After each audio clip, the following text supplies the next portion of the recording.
that's it. We just want to win for our team. My goodness!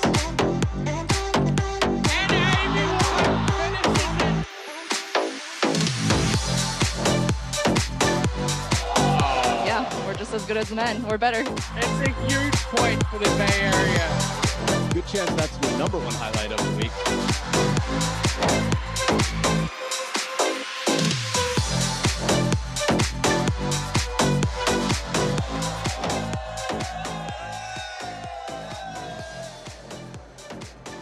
Oh, yeah. It is day 2 of week 9 of Major League Table Tennis. We're coming to you live from Portland, Oregon, USA. And this is the second team matchup that I know the audience has been waiting for. Get ready because the last 2 teams are coming out shortly. But first, let's welcome our officials, Jerry Lee and Mei Wong.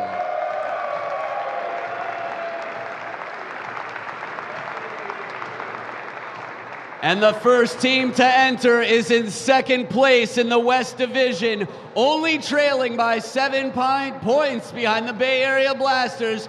A warm welcome for the Seattle Spinners!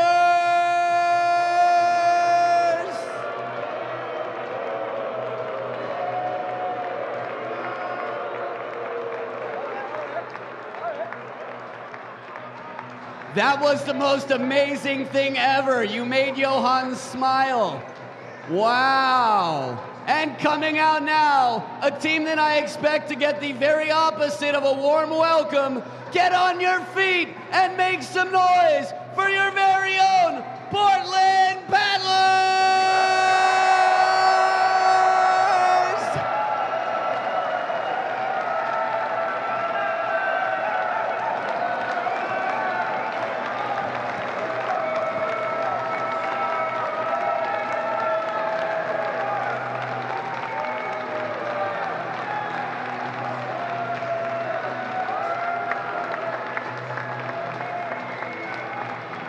Alrighty, now that all the Warriors have entered the arena, including some very hairy, scary supporters, get ready to shake some hands and slap some skins and let the games begin.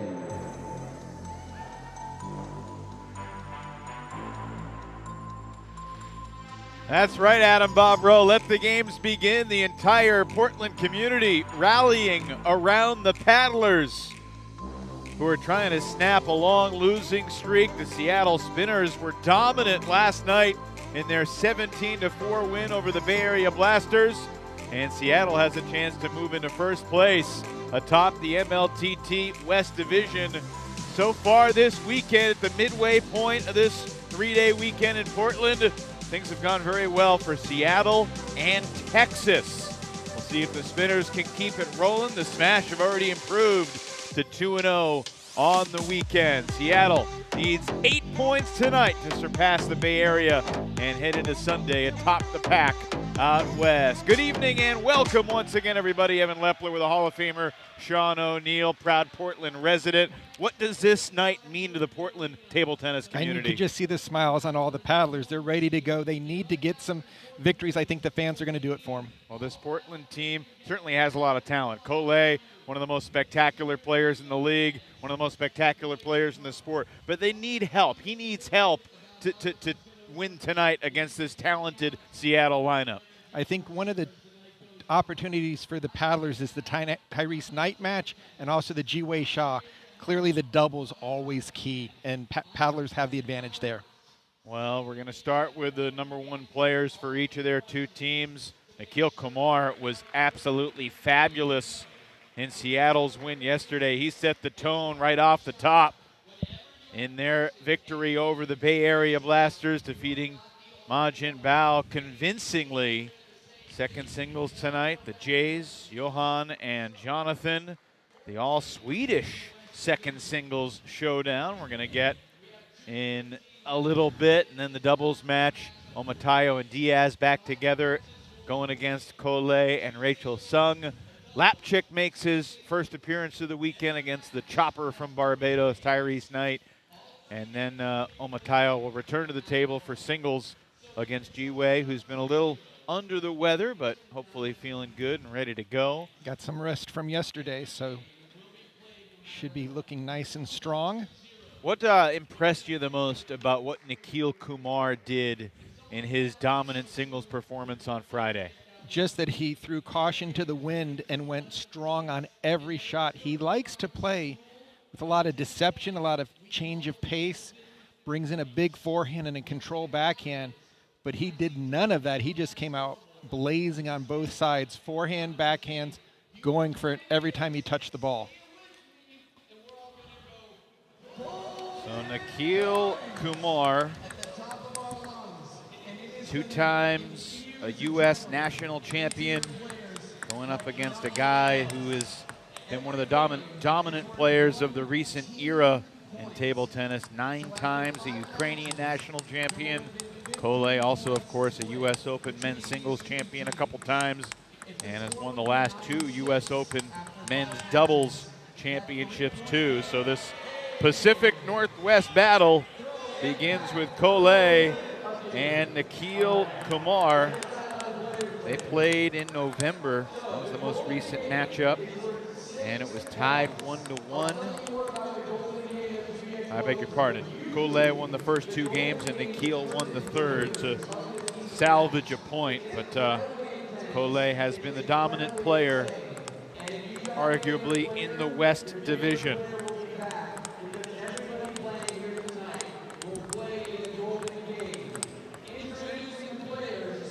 Doesn't look like there's an empty seat here. VIP section sold out a couple days ago. General admission looks extremely packed. Number of players from the local clubs in the area. Portland's fortunate to have 4 or 5 clubs to serve its table tennis fans and lovers. We do have extra security lined up for your paparazzi here tonight, right? Yeah, well, I think it might be more Ji-Wei's because they're all out here to support Ji-Wei and Christian Lillarus, the coach of the Paddlers. Super treat to have 2 players, or player and a coach, on the home team, and now we've got U.S. national champion 2 times versus 2 times U.S. Open champion. An electric atmosphere for Nikhil Kumar and Kole. Here we go. Strong start for the Paddlers.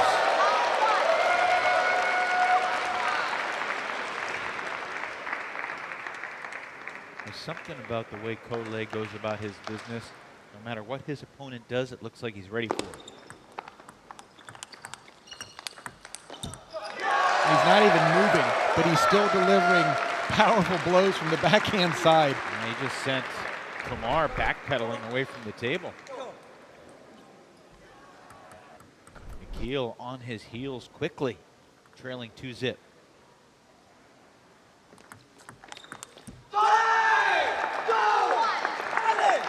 And Nikhil is going to probably be taking on the entire crowd here.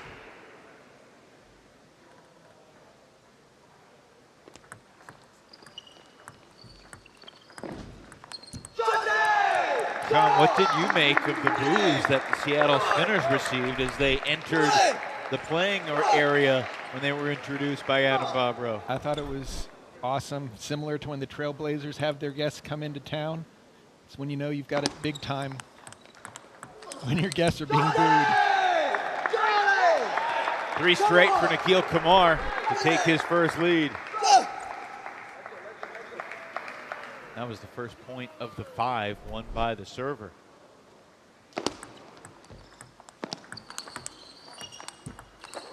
Oh, that ball just brushed the net. But Kumar made a nice return on it. Again, staying true to what we saw yesterday. A lot of offense from Kumar.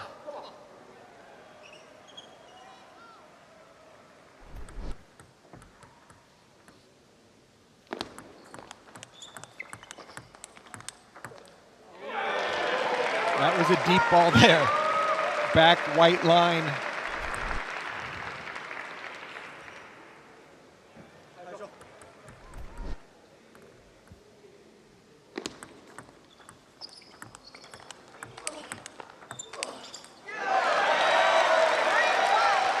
Kole really moving the ball out wide to Nikhil's forehand. Mentioned it yesterday as a lefty. 3 straight for Portland.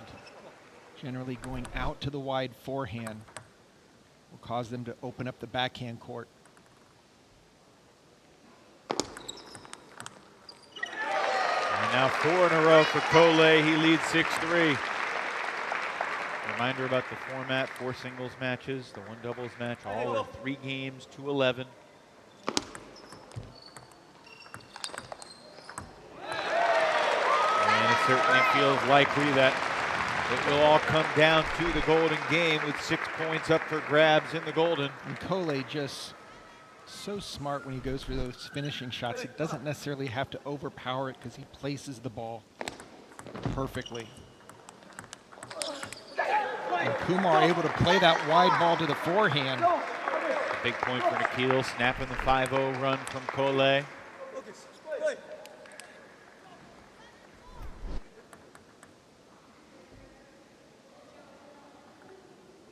Every point feels weighty between these 2 players. What reflexes from Kole. Just bombs by both players. And Kole doesn't move back. Once he makes that first attack, he just camps. Great forehand power down the line. Kumar needs these points right here.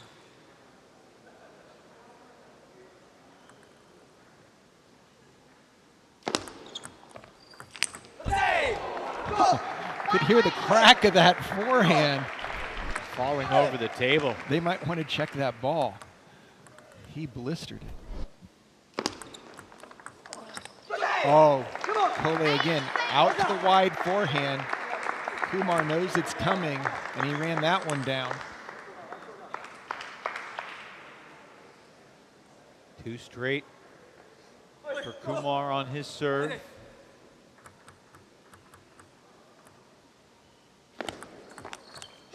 Excellent return from Nikhil Kumar, making this a game. Just going for it. This isn't the Nikhil Kumar that we've seen over the last 4 or 5 years. This is a new and improved one. Heavy on the offense.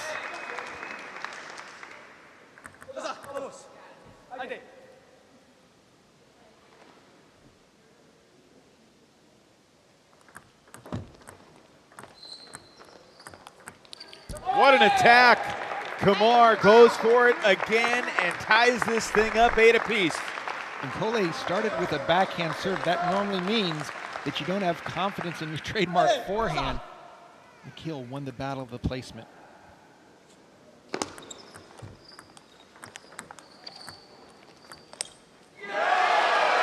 And Kumar can't believe he missed it. But you saw the nice backhand side spin chop block that Kumar put in, forcing a push from Kole, allowing Kumar to go for the winner.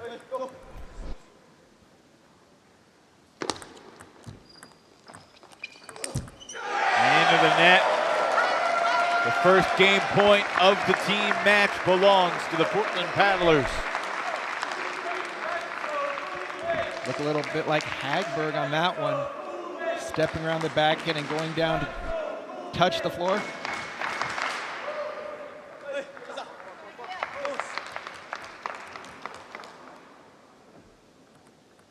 Game point.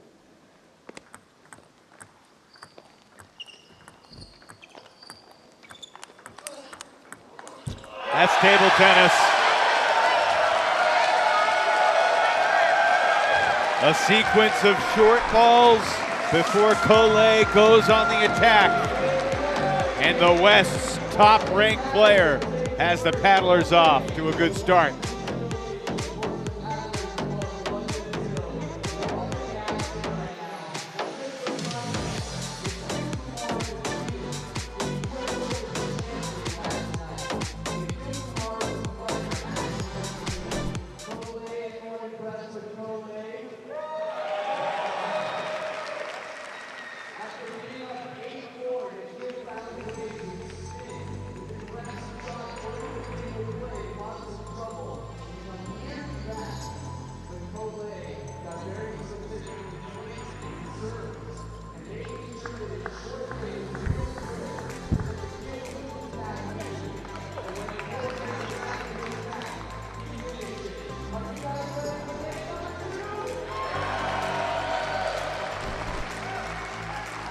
These two players at very different stages of their careers. Collet turned 36 this past November.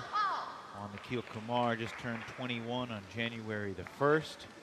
Asked him how he celebrated this exciting new year. He said, I practiced table tennis. He was at a training camp.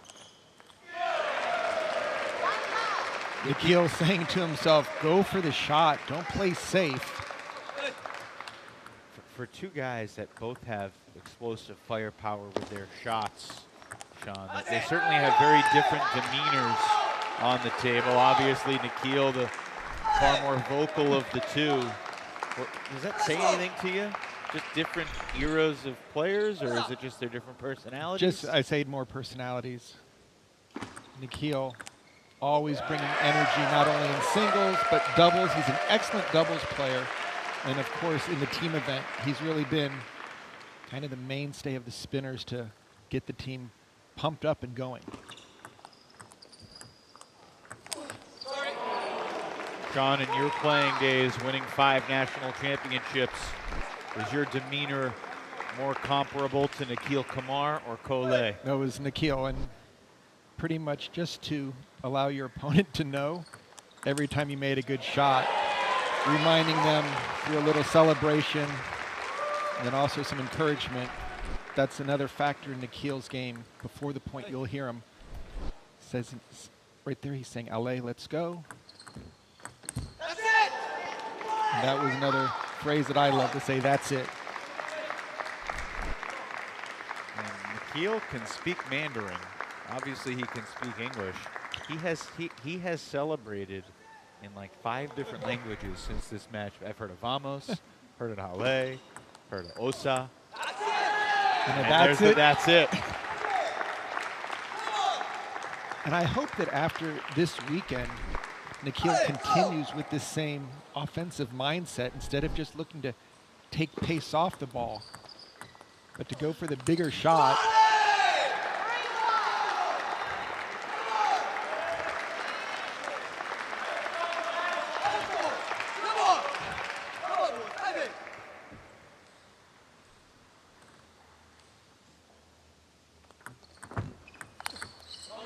That's just, again, great power, set up by a very difficult serve to keep low.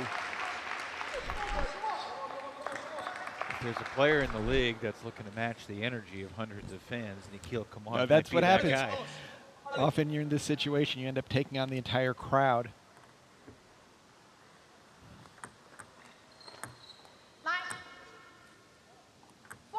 That ball was popped up quite high. Credit Collet for the good sportsmanship.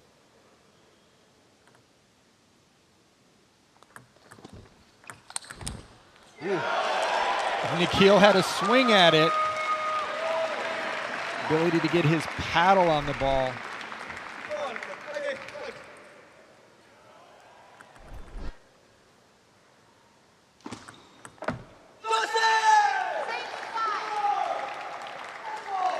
In the previous 3 matchups between Seattle and Portland, despite Collet playing well, Collet beat Jiwei Shah 2-1 back in September, beat Nikhil 2-1 in November, and he swept Olajide Omatayo in October.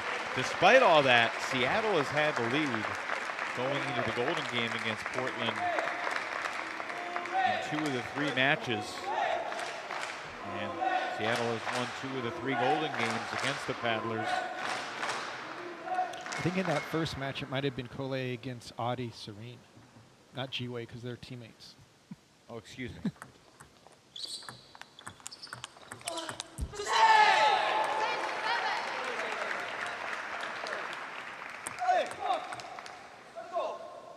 You know what? That Collet did not play singles in that match. You're right. Excuse me. It's okay. We'll forgive you. You're kicking my butt in fantasy, so.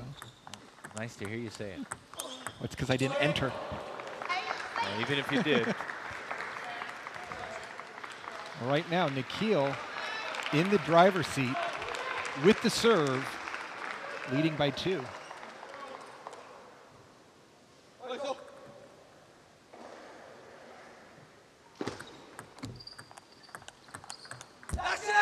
That was a wonderful combination by Nikhil. A soft opening, followed up with a quick backhand off the bounce.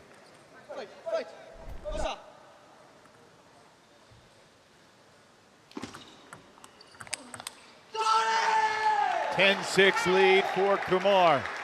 And he is just going for it. That backhand punch off the soft opening.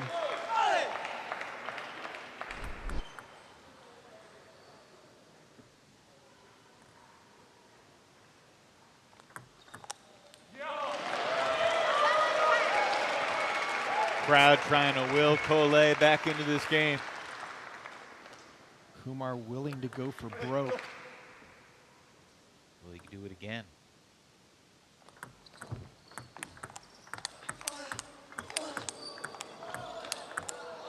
Big swings from both players. Cole able to hold serve and put the pressure back on Nikhil Kumar. Kumar brought everything into these shots. Cole somehow made 3 blocks, turned the table, and got his forehand to land. Kumar trying to close out this game on his serve. And he'll do it. 11-8. Nikhil bounces back, and we have a fascinating Game 3 coming up between these two top stars. Nikhil Kumar takes a game off Cole, and we got the rubber match coming up.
Set for Game 3. Kumar taking Game 2, 11-8. Sean, did you notice any major tactical adjustments, or was it just a matter of execution? I think it was execution. Kumar continuing with the more offensive-minded, going for broke, not staying up at the table and blocking, but going for shots off the bounce. And you're going to hear Nikhil each and every point just try to take this crowd out of it.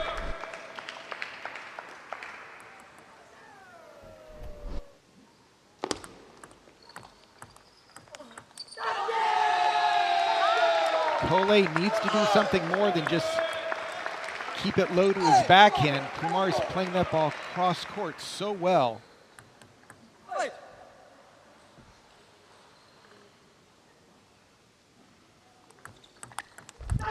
3-0 lead for Kumar. Timeout. Cole certainly a little flustered, and Christian Lilyrose will talk.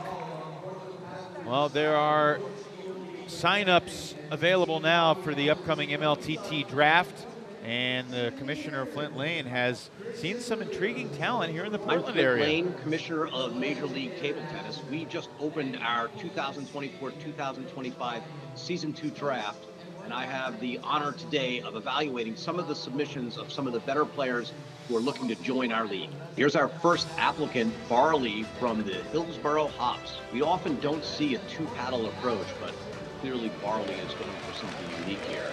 Good form, might be conducting an orchestra, might be playing table tennis. I like the forehand. Oh, I really like the backhand. I like the jousting. Celebrations are key to our league. Altogether, a pretty good entry in our draft.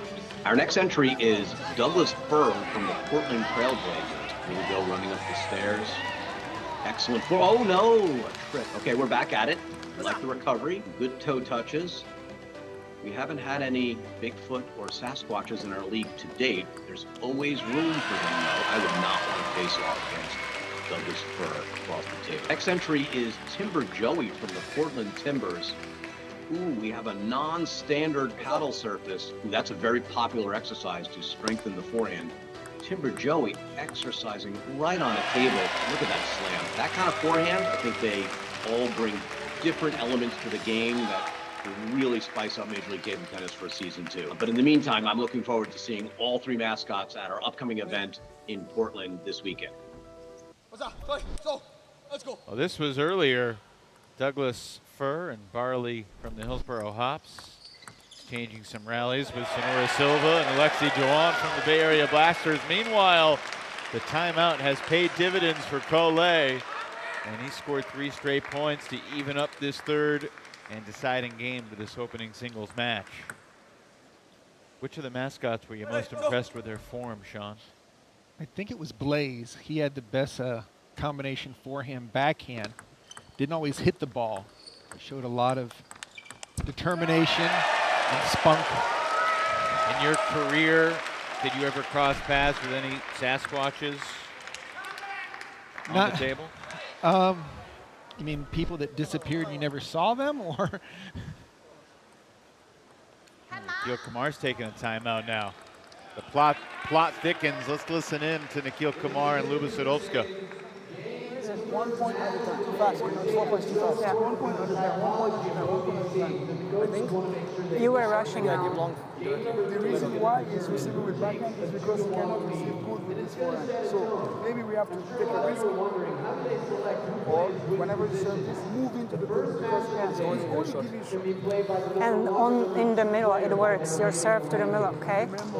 Short, and then attack.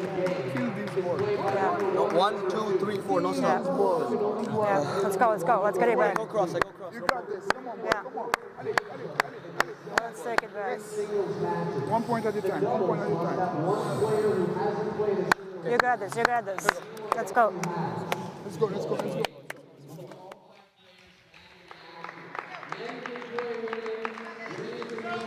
Tied at 1 game apiece. Kumar jumped out to a 3-0 lead here in game 3, but after the timeout from Portland, Collet has scored the last 4 straight. Now Nikhil trying to turn momentum back Seattle's way. Excellent third ball attack from Collet. He scored 5 in a row as they switch sides. Collet's keeping his cool, letting the crowd be his vocal supporters here.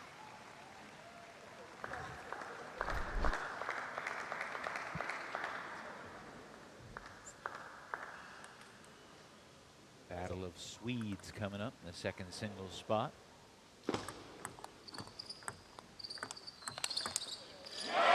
Collet has found a better solution.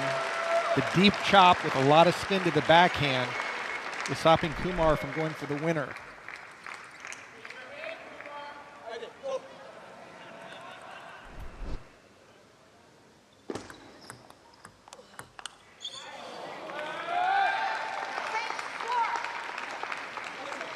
Snaps a 6-0 run.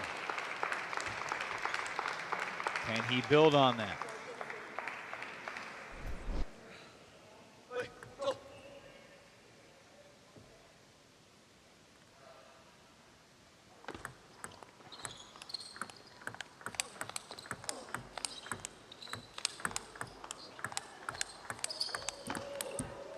In a match of great rallies, that one certainly stands out, and the Portland fans are enjoying it.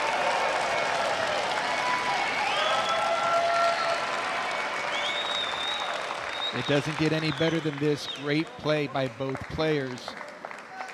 Thing is, whether he wins a point or loses a point, Collet has the exact same facial expression and body language. How Collet was able to defend on that over-the-table forehand rip. Just so cool. Kept it in play.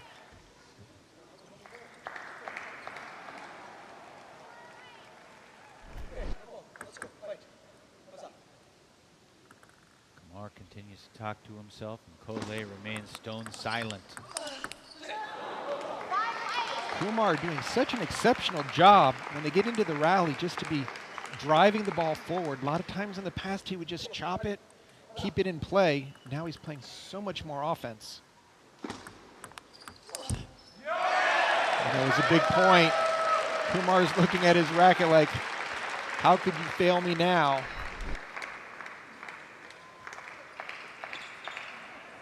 Collet 2 points from the finish line to take 2 out of 3 in this opening singles match for the paddlers. I'm feeling the crowd's going to let Nikhil know.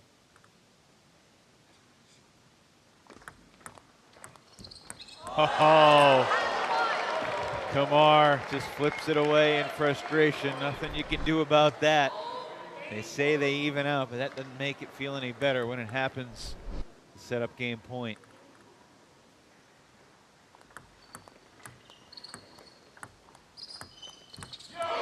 Collet delivers again. Ruthless, stoic excellence for the Portland Paddlers.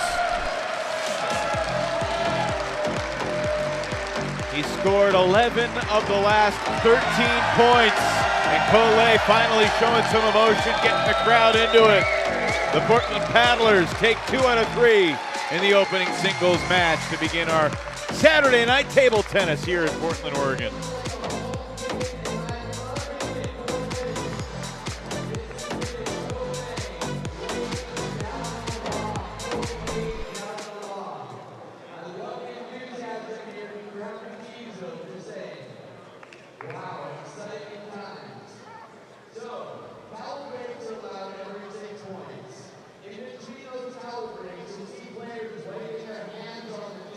Congratulations, Collet, taking 2 out of 3. What was it like playing in front of this crowd?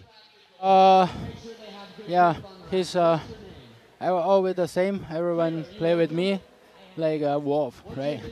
So green eyes and so aggressive, screaming and shout a lot. And okay, because my age, you know, if I shout, maybe I don't have energy. Yeah. Yeah. All right. Yeah. So beginning I have a trouble with his drop short. Then I start to serve underspin. I let him drop short. Then we play 1 by 1. Right. I drop short back and then slow down and then yeah, that's it. So every point is going to matter tonight. What are your thoughts going into the mixed doubles in the third match? The problem is that yeah, the guy.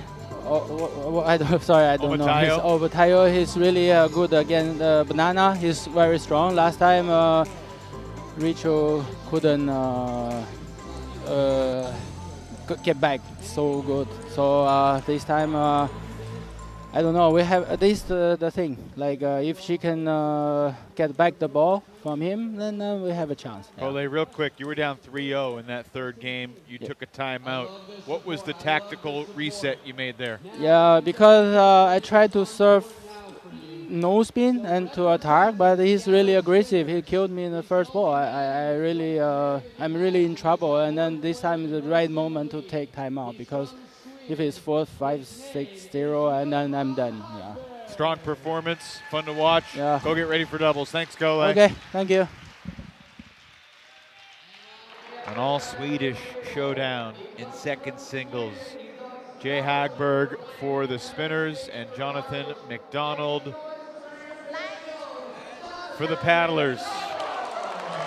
Hagberg, certainly one of the more colorful players in the league, and I'm not just talking about the highlights in his hair. Jonatan McDonald's had a really strong season. Struggled yesterday in his first opportunity to play this weekend against David Macbeth. See if he can bounce back today. Goes with the aggressive deep serve. Just right out of the box. Now, what does that say to you when he takes that attack early? He doesn't want to play anything short. He wants to get into the rally. Both these players from Stockholm, so they've seen each other play for quite some time before each of their Major League table tennis debuts. Hagberg loves to do the high toss serve. And the contrast in the styles of these two, Hagberg, big finisher, loves to play his forehand inside out. McDonald known more for his backhand attacks. It's a righty-lefty matchup. Going down to the knee and unable to connect with the forehand. We're tied 2-2. McDonald's the bigger player with a wider wingspan, but Hagberg's the more experienced player, 7 years older than McDonald. Oh, that was a wonderful chop down on the serve, just took everything off it. Well placed, McDonald unable to get the opening.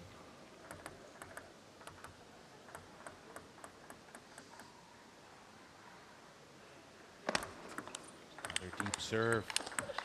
Handled better this time by Hagberg, but McDonald with a finishing touch. Just great play off the bounce by McDonald. Got his forehand landing. Again, playing lefties, get it out to the wide forehand. Very difficult for them to run it down.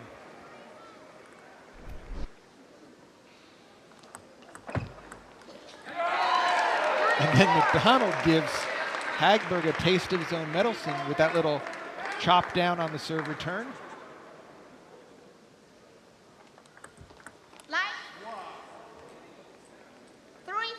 Very aggressive serve by Hagberg.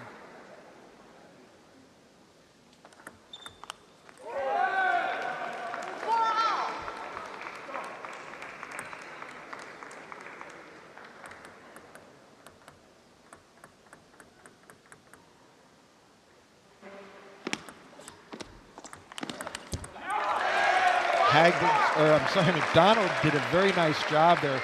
Waited before he chose where he was going to play his forehand. Really kept Hagberg at bay there. But the deep serves of McDonald out to the forehand.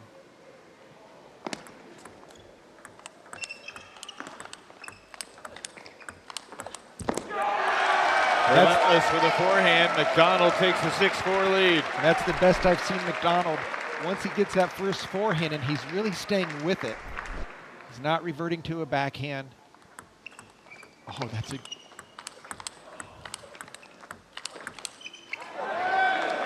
You got to imagine Hagberg knows that McDonald's backhand is his superior shot, so he's almost trying to set up that forehand over and over. Right, again. he wants to get it out to the forehand because he knows that backhand cross court is so tough to run down. And that's a big, big forehand off the serve. 2-point lead for McDonald as they go to the towels at 7-5.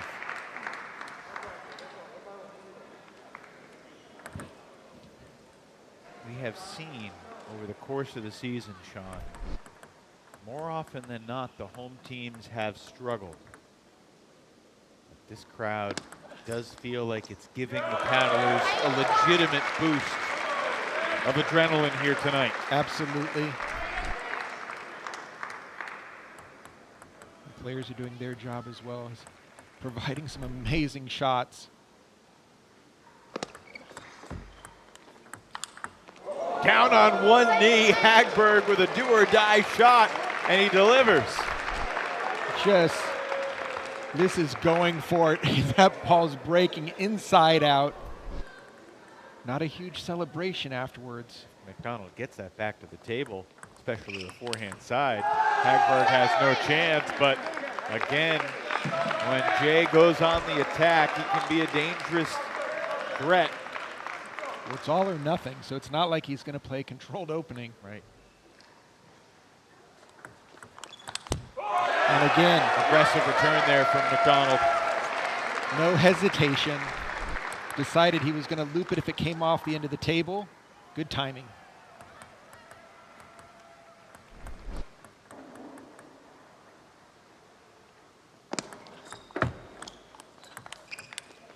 That was a nice covering block by Hagberg.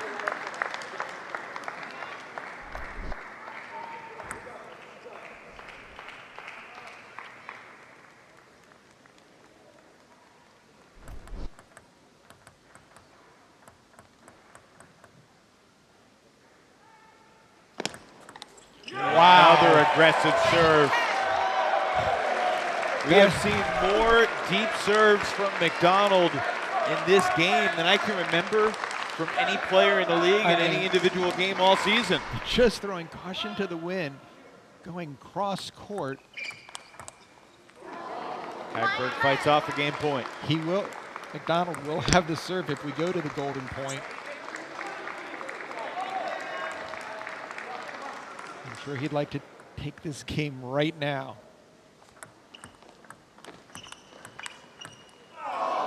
10-10 between these two Swedes, both in their 20s and both battling for their teams representing the Pacific Northwest. 10-all.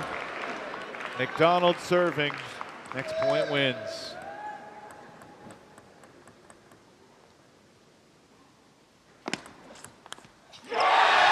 Shorter serve.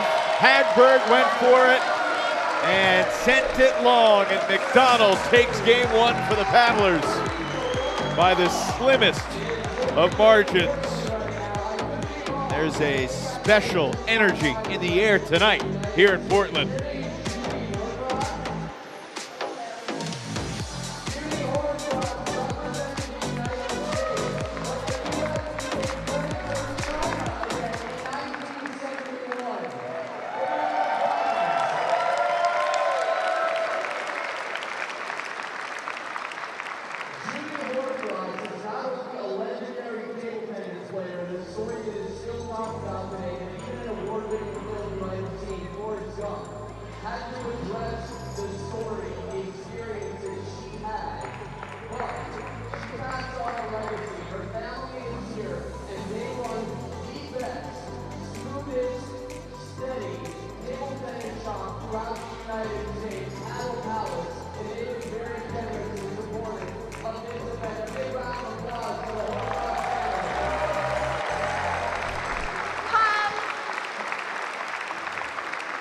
Well, the international voice of table tennis, Adam Bobrow, just introduced the crowd to Judy Horcross, who's had an illustrious career in the sport. Yeah, as a Hall of Famer and also a member of the 1971 ping pong diplomacy team from the U.S. that opened up relations with China. She's continued to build the sport here in Portland and runs the Paddle Palace Company and Paddle Palace Table Tennis Club, which Ji-Wei Shaw, Christian Lillaroos are both coaches. Aside from hiring you, she's had a tremendous career. What's she like as a boss? Awesome, awesome. Just makes sure I hit the submit button. I help with social media and also with sponsorships. And Hagberg, again, going down on the ground to get that forehand inside out.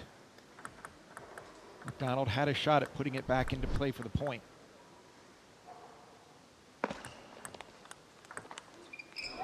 Obviously, Hagberg plays with a ton of flair, a ton of his own verve and energy. What advice would you give to him about how to harness the special style he's got to maximize his ability? You know, I think he's doing everything right for his style of play. I would say, you know, be aggressive with the serves, but that's what he's already doing. Maybe add a little bit more spin. When we watch Kole or Kasahara play, their opening loops are just always heavy, heavy. That would give him a chance to maybe play the bigger shot on the second ball instead of just going it on the first. Wow. McDonald ready for anything that Hagberg sends his way.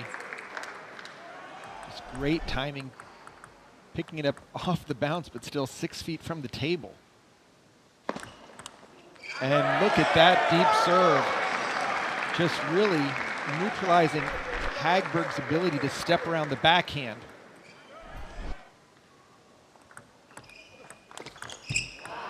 McDonald can make that shot. That backhand is so strong, but Hagberg's done an exceptional job of moving it down the line or out to the forehand.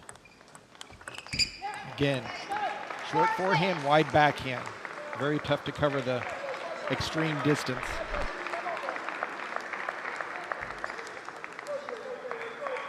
McDonald's turn on his serve, trying to continue to hold.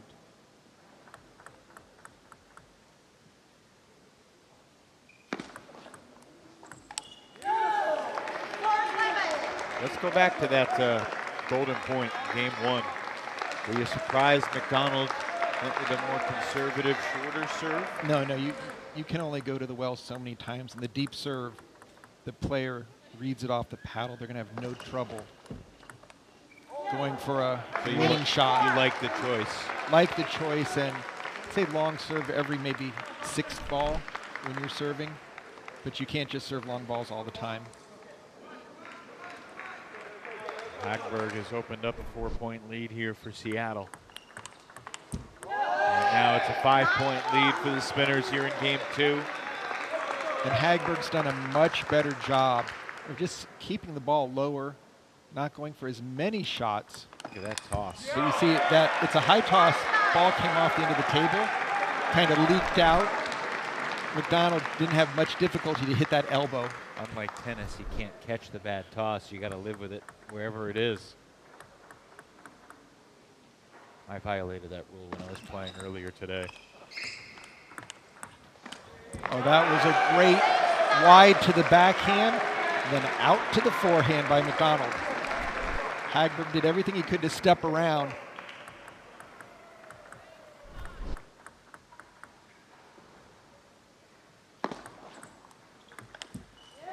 Top of the net and out, but he had the ball on his paddle. Game point. Aggressive push by McDonald. Not only did he push it short, but he got it there very quickly.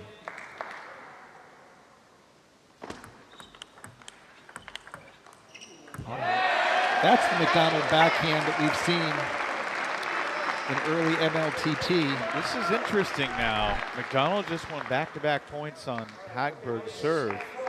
And McDonald now has a chance on his serve to force another golden point. And again.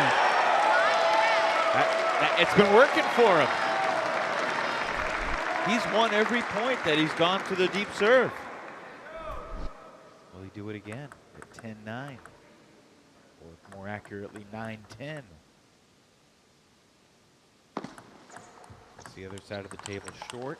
And Hagberg takes game two. It feels fitting that it's a game apiece. McDonald takes the opening game by 1. Hagberg takes the second game by 2. Which player can find their top form as we head toward game 3?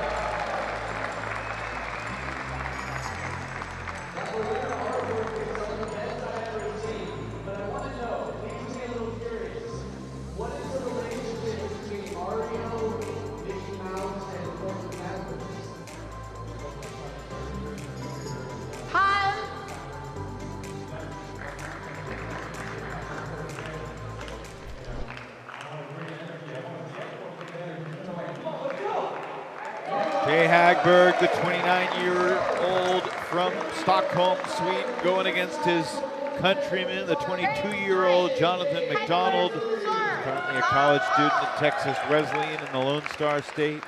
1 game apiece. Game 3.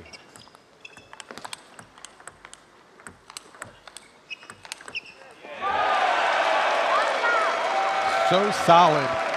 McDonald driving forward with every one of those forehand attacks, putting the pressure wide out to Hagberg's forehand.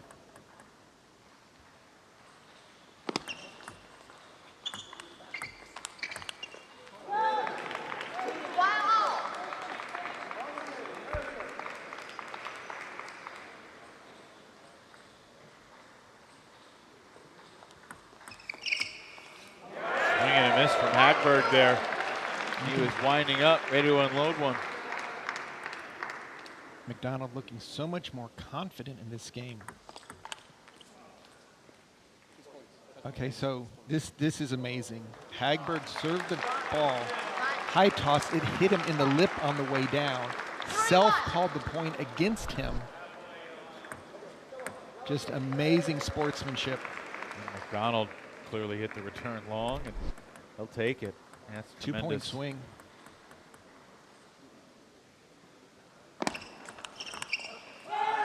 Now he probably could have gotten away with it.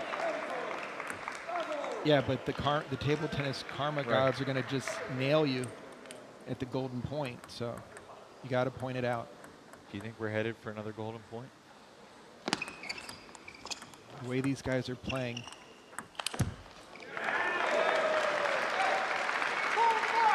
It's these 2 points here that if McDonald can either split or take both of them, that would be the separation to where they'd have to change tactics a little bit, maybe go for some more broke.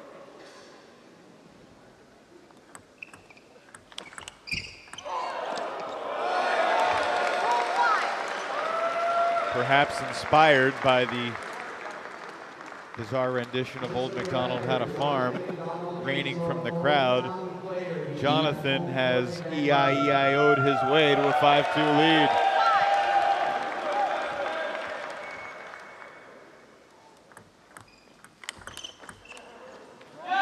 And McDonald takes both of them off of Hagberg's serve.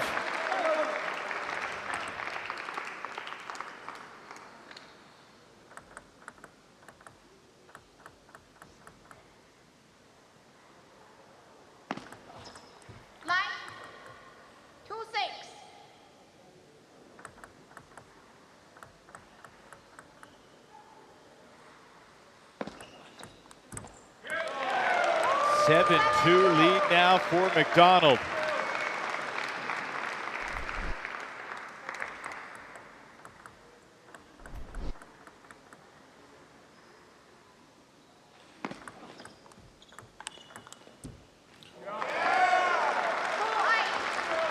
McDonald just keeping the pressure on, 0 unforced errors.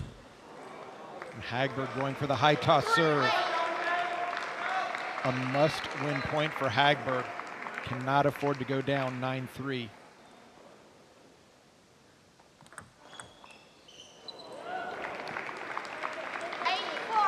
Delivered with the tomahawk. Just juiced up the side spin, top spin. McDonald did not go for it and just sent it long with a push.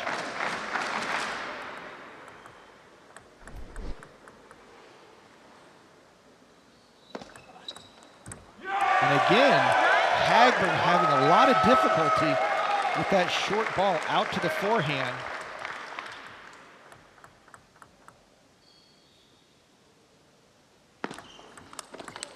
The deep serve has been working for Jonathan all match long.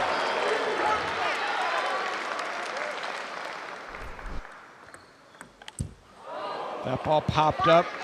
McDonald went for the inside out forehand. Not much angle to work with.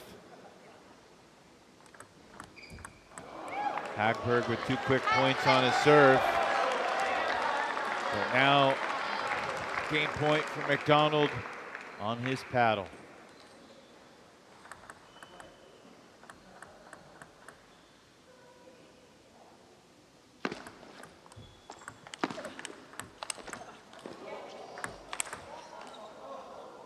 It's over. What a battle between the 2 Swedish stars. McDonald takes 2 out of 3 from Hagberg.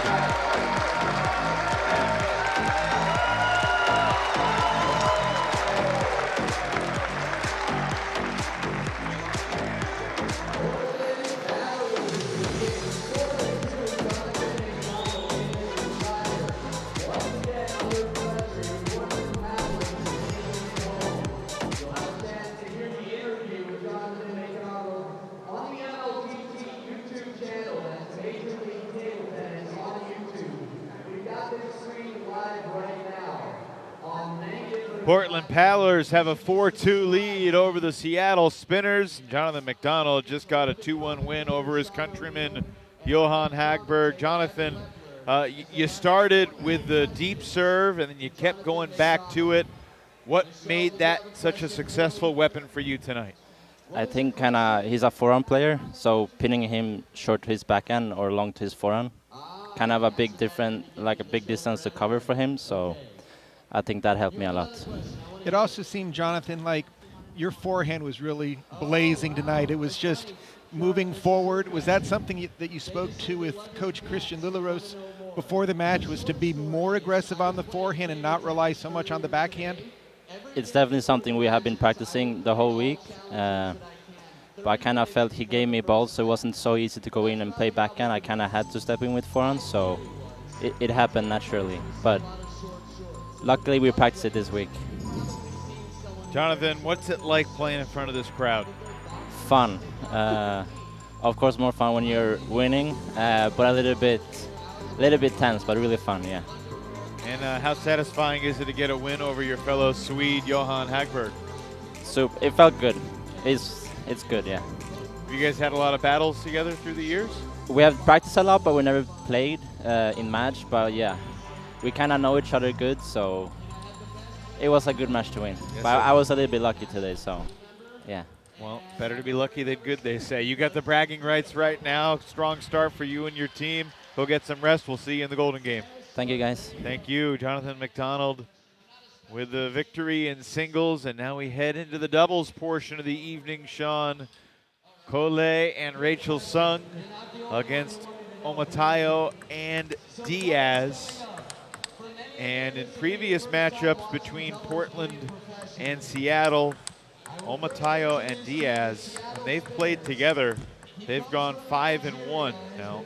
They went 2-1 against Cole and Rachel Sung. They went 3-0 against Cole and Kayla Goodwin, who is filling in as a free agent signee. What is it about Omatayo and Diaz, you think, that has been such a formidable pair? It's really their styles match up so well. The backhand of Diaz, she plays with a pimpled out surface, so she can really take the pace off the ball or crack it hard. And then you've got Omatayo, who has tremendous footwork. So he can play a forehand. In doubles, you have more time between shots. He can play a forehand at any time. And he's willing to go for it. We've seen him hit some winners in golden points. And they just have good communication. They just really work well as a team. But I've got to say that the Cole-Rachel Sung combo, righty-lefty, Rachel is a tremendous doubles partner, both in women's doubles and in mixed. I got to give the slight advantage to Portland.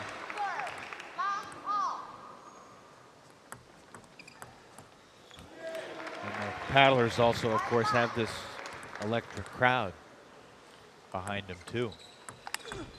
And there's the forehand of Matayo. He's 1 for 2 in the big swing so far.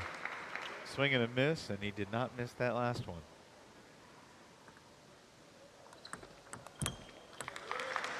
So in this game combo of mixed doubles,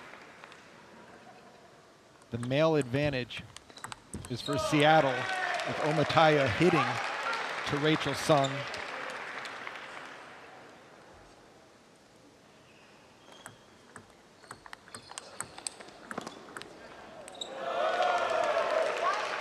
Cole really needs to make sure that he gets his attack going to thwart Omatayo's first big forehand shot into his partner.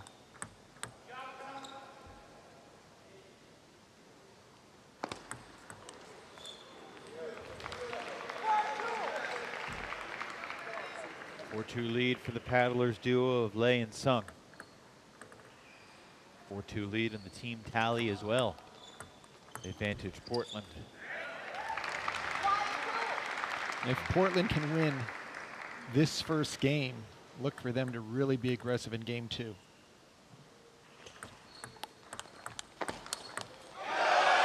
And the elephant in the room right now, Sean, is the fact that it has been a very long time since the Portland Paddlers tasted team victory. Got to go all the way back to October 27th when Portland smashed Texas pun intended. And that was a 17-4 win. They've lost 10 consecutive team matches since then.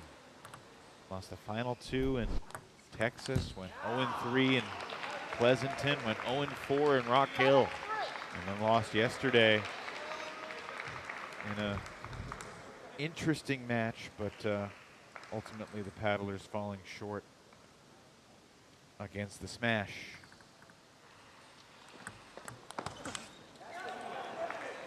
Cole had mentioned Omatayo's ability to banana flip. He's using his backhand to dip the top of the racket down and pick it up.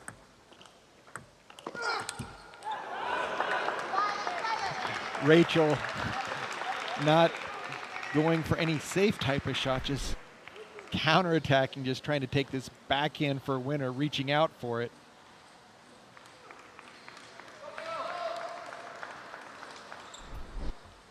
Seattle coming back. Look for a deep serve.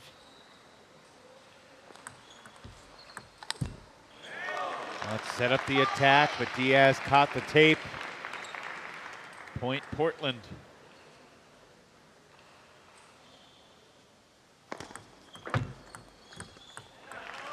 And what a change in momentum. Back-to-back net balls off Diaz's paddle.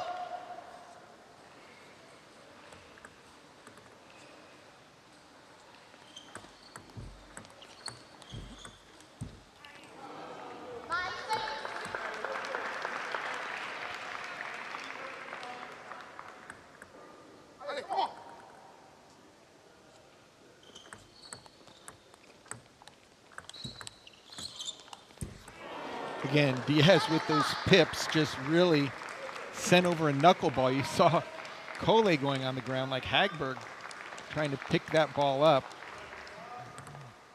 Seattle within 2.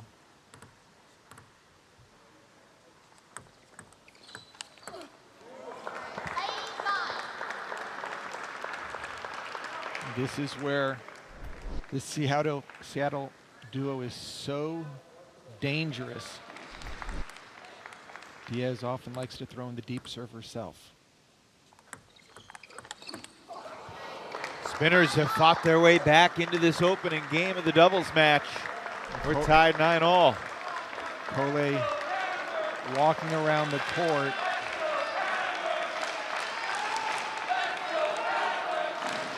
How aggressive do you want Cole to be on the serve here? He needs to just keep it low, knowing that Omatayo will want to backhand flip it. Oh my. At 9-all, the net cord winner for Fabi Diaz. And the Spinners all of a sudden have a game point. Look for Omatayo to be aggressive.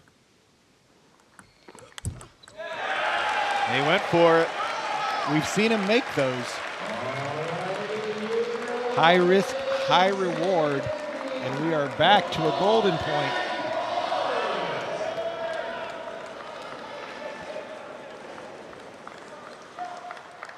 Omatayo will serve.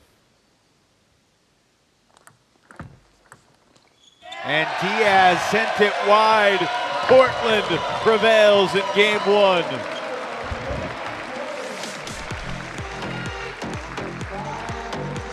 Paddlers are finding a way to win the close games tonight, trying to change the momentum of their entire season in front of this hometown crowd. 11-10 for Lei and Sung.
Portland Paddlers have won both golden points that we've seen so far in this match. McDonald took game one from Hagberg 11-10, and now the Paddlers doubles duo delivering at 10-all again. Rachel's going to need to make some of her attacks. Cole's going to set her up.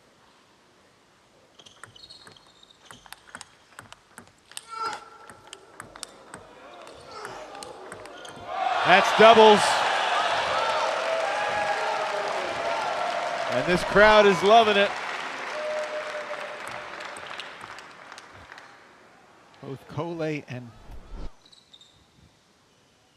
Mateo going down for their forehand loops. That was the rare doubles point where it kind of felt like both teams were off balance. Right. Well, they're fighting to get that forehand, and there's so much spin, it's just pulling itself down.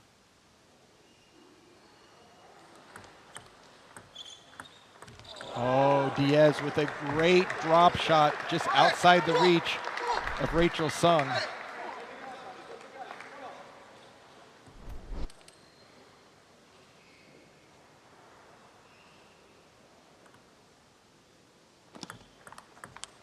Oh, Diaz having no difficulty with Cole's trademark reverse pendulum serve.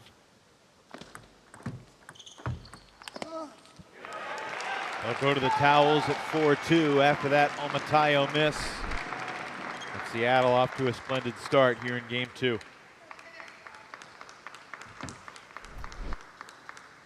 Of course, Portland did not have Cole at the interdivisional weekend in Rock Hill, and my, did they miss him.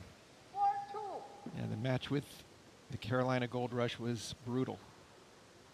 Most lopsided score in MLTT history, 20-1.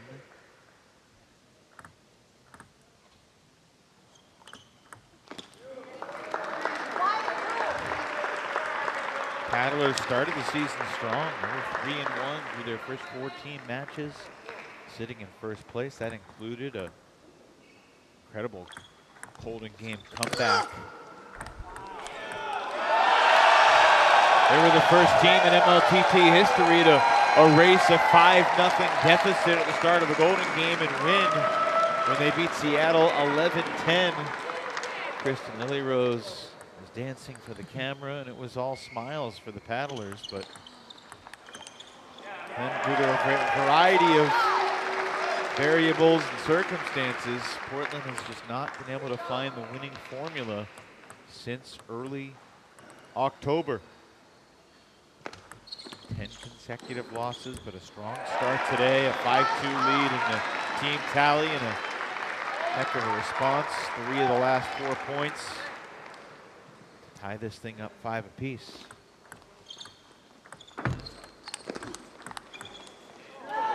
That combination by the spinners, Omatayo is able to make the strong forehand, and then quickly Diaz takes it off the bounce. It's the change of spin. Diaz's ball is very dead. Omatayo is very spinny, and that's exactly what Rachel Sung must do. She has to get some offense to land. She's just playing keep it on the table. Both Diaz and Omatayo can finish that ball.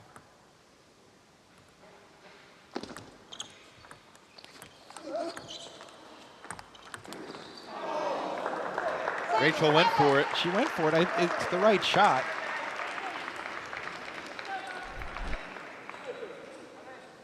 I think that's what Cole's telling her in between these last 2 points. Just go for the backhand. But another net. Spinners back up by 2. Diaz with a couple of serves here. Omatayo, big swing, overcooked it. Yeah, exactly. Rachel did what Cole had ordered. Omatayo had a chance. A really big point here. Deep serve. And Omatayo goes into the net. Stepped in, thinking the ball was going to be shorter.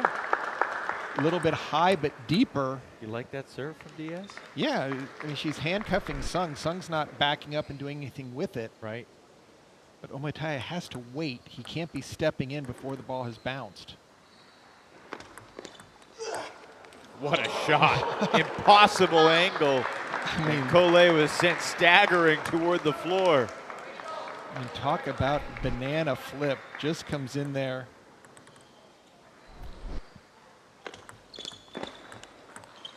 And Collet giving some of that banana spin peel back to Diaz.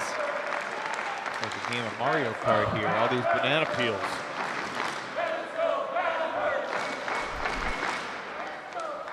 Let's go Paddlers, the chant from this raucous crowd.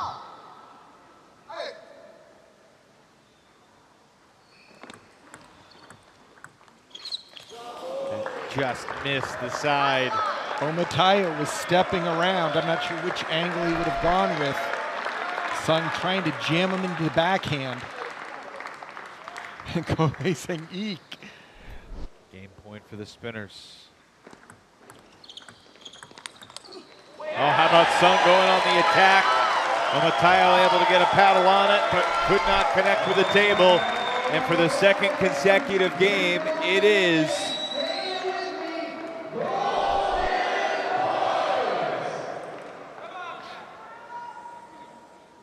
Collet has to serve on golden point here in game 2.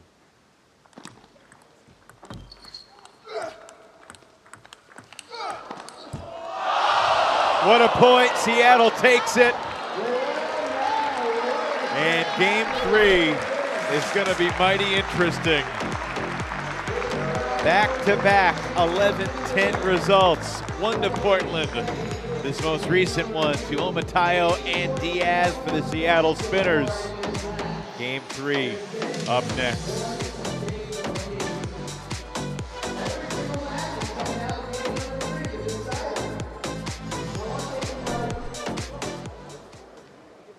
One thing you might not realize, again, with the competitive players, I'm sure you do, but in doubles, you'll see players communicate with their hands under the table. They're having a discussion, like baseball times, catchers offering times. They're signaling when a short serve, a long serve, top spin, side spin, a variety of things will be communicated. And sometimes the person waiting for the short ball of match, not the person serving, will suggest, okay, on the receiving side, it's often the same. The receiver will signal, I'm landing good, I'm landing the attack. Well, this is really interesting, Sean. I mean, these two doubles teams, I think both, it's fair to say, have developed good chemistry with one another. A lot of experience for Omataya and Diaz playing as a pair. Same for Lei and Sung. And after back-to-back golden points, one going each way, game 3 will decide it.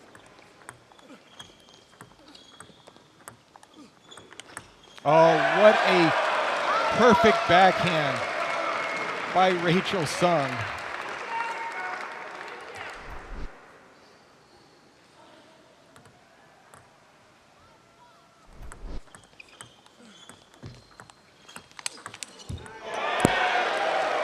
That's the power of Collet's forehand. Sean, how would you compare this crowd to the biggest crowd in Pleasanton in November, the Bay? I'm going to say I think this one is feeling the pain and the adulation a little bit more. Maybe the sizes were similar. Slightly more partisan paddler's spirit here. When you're singing Old MacDonald, Old MacDonald had a farm.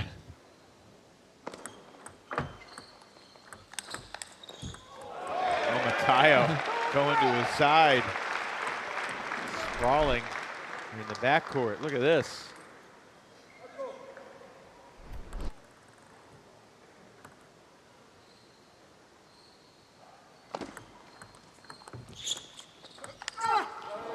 Goodness. Yeah, this should be on paper advantage Spinners just because of that type of sequence, male to female. Of course, Collet has a chance to get the ball by Omataya. But Rachel's going to have to set him up. And look at that, right into the body. Well placed. Teams will change sides and switch receivers once a team gets to 5. Oh, and Diaz with the snappy backhand. That's her shot.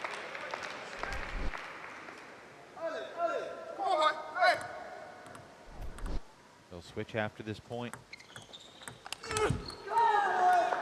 Seattle will take a 1-point lead as they switch sides and change the order. Lapchik and Knight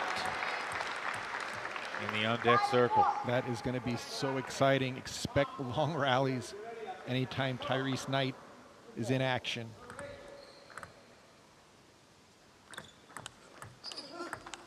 Now Cole didn't do anything with that ball. Sung did a much better job returning the deep topspin serve. Seemed like Cole didn't have the right timing.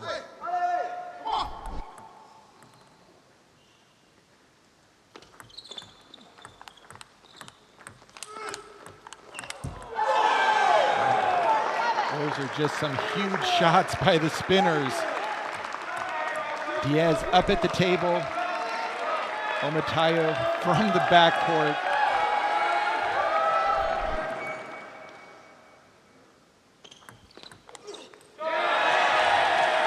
Portland needed that in a really big way. Those are the type of points that can really break out, force tactical changes when you're down by 4 or 5 to have to take bigger risks.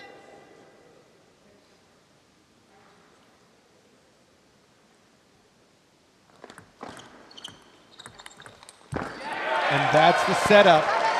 Cole giving Rachel the green light to go for the backhand, out to the forehand side.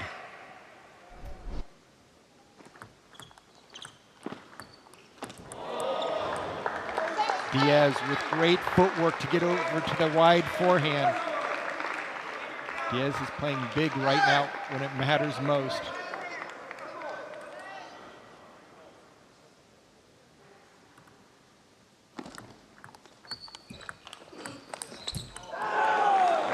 Six lead now for Omatayo and Diaz.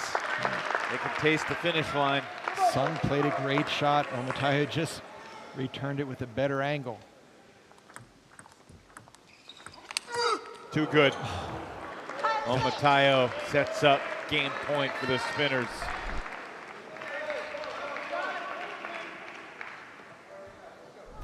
Here comes the deep serve. Sung able to fight it off. One more.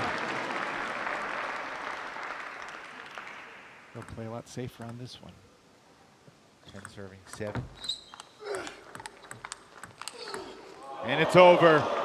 Omatayo and Diaz win the golden point in game 2 and then close out game 3 11-7 to win that doubles match over the hometown Paddlers, and things get a little tighter here in Portland. Paddlers were up 5-2 on the team tally, and all of a sudden it's back to a 1-point game as we head back toward the singles matches leading up to the golden game.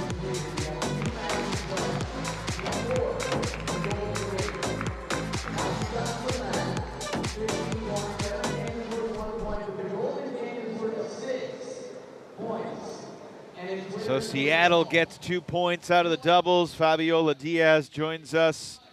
That was intense. What was it like playing in front of this crowd when they're rooting for the Paddlers, and you spoiled the party a little bit, Fabi? It was a little bit overwhelming, not gonna lie. I get nervous sometimes a lot around of a lot of people, so yeah, but it was fun. No, Fabi, I couldn't, talking to Evan, the amount of great shots that you made, playing your backhand so strong and then getting that wide forehand. How good are you feeling about your play right now? I'm feeling pretty good. I think I did what I had to do and it worked out, so yeah. Can you speak to how you and Olajide have grown as a doubles team, playing together, learning together, and developing some pretty good chemistry over these past months?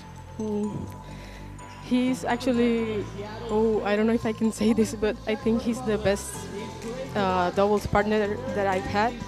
We've grown together so much, and yeah, I'm happy to play with him. Why is it so much fun to play with him? Because he doesn't make me feel nervous. He's always cheering on me, and yeah. What will you do between now and the start of the Golden Game to feel ready for the Golden Game? I will not think about it so much.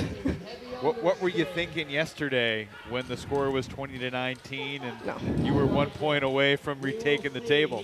I was trying not to faint, and that's all I could think about.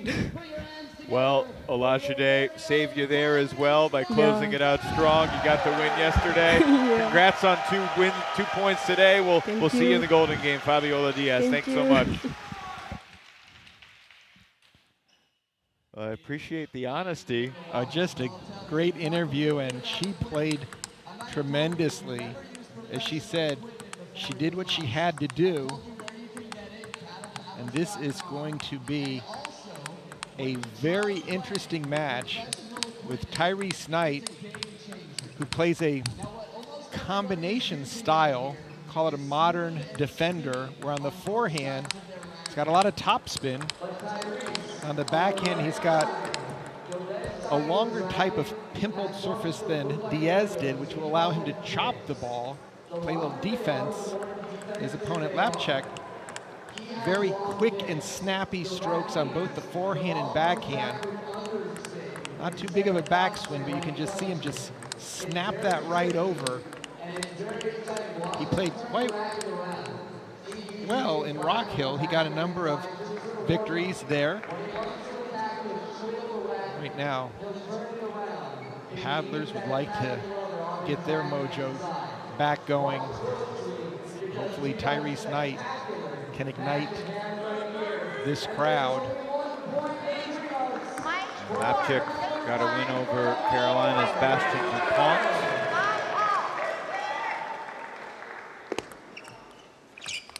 Interdivisional weekend. Tyrese Knight, though, got a 2-1 win over Daryl Sow last night. And that might have been the most entertaining match of the 10 matches we saw on Friday. Just the rallies that Tyrese and Daryl had going back and forth.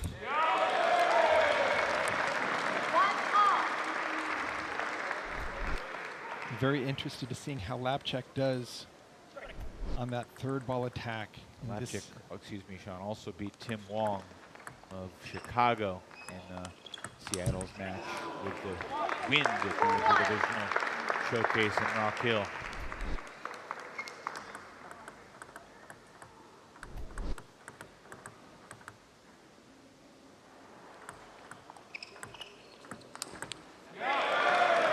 I really think that just looking at both styles, that Knight's not going to have that much of a problem getting his forehand in.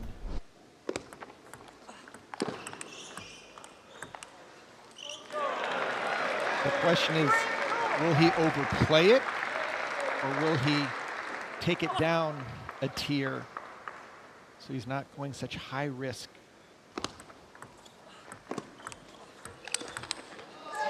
Well, these two players did square off head-to-head in Pleasanton in front of that great crowd in the East Bay, and Tyrese won the 3 games. 3-0, 11-10, 11-8, 11-5 in the same third singles spot that they're in right now.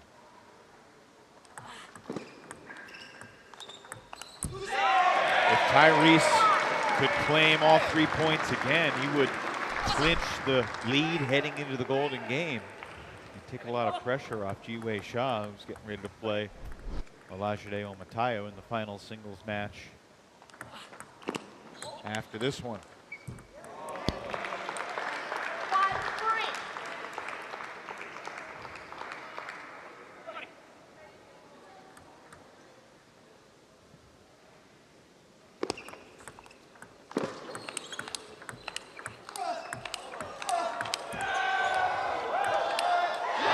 Fans are eating it up.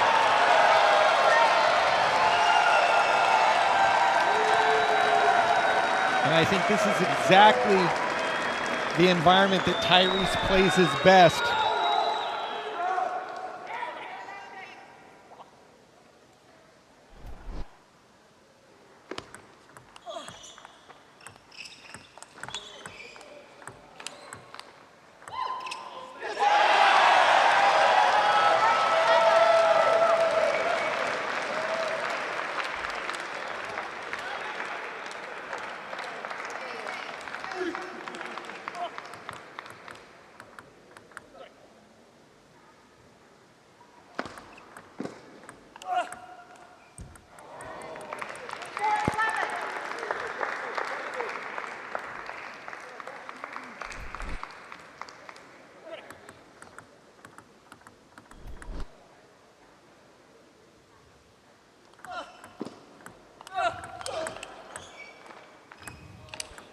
Oh, around the net post. Lapchik just pulled a rabbit out of his paddle. Holy cow, Tyrese put a heavy side spin hook.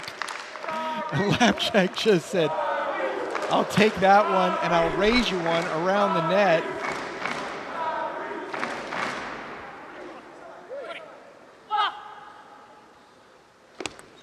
That was different. Oh, Lapchik with a nice redirect out to the forehand. Tyrese needs to decide whether he's going to go all offense or mix it up with the chops and then look for the weaker ball.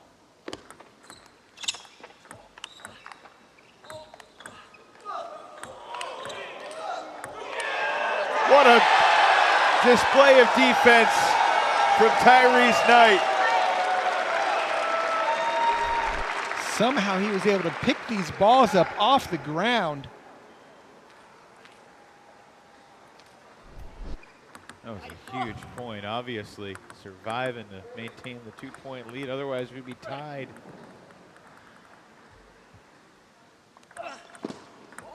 And there's the long pips. When you give it a lot of spin, you're never sure whether it's going to kick out, sit up, or die on you. See Lapchik going to the backhand side. He wants to be able to see what's coming back.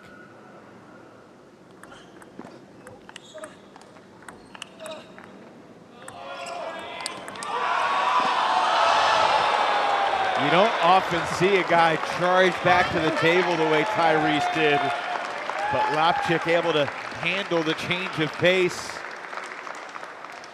He's back within 2. I mean, Tyrese is sprinting to every single ball here.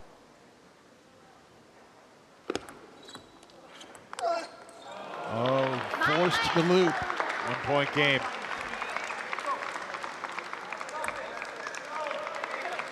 I think both players are going to be happy we are playing golden points. This were to go deep on the deuce. I'm here for it, Sean. I'm in no rush to see this end.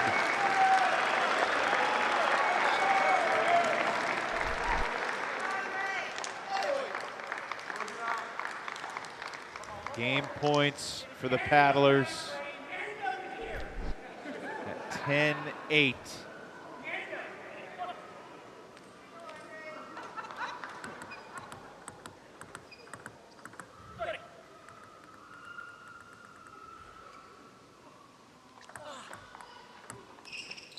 And Tyrese Knight flummoxes his foe with the backspin chop to take game 1.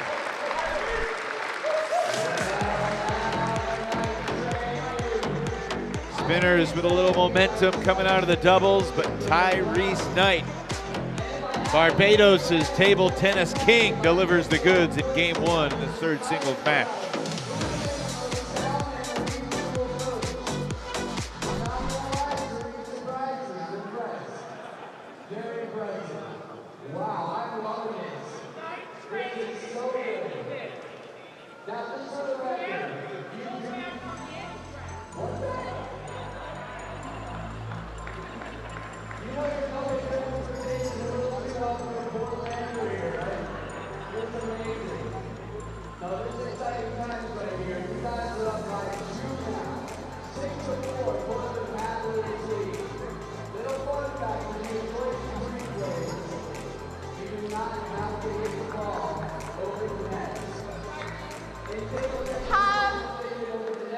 Tyrese Knight confidently striding back to the table after his Game 1 win over Andre Lapchik. And the 24-year-old from the Czech Republic looking to bounce back. These two players, Sean, were born 6 days apart in 1999. Andre is 6 days older. They'll both turn 25 in February.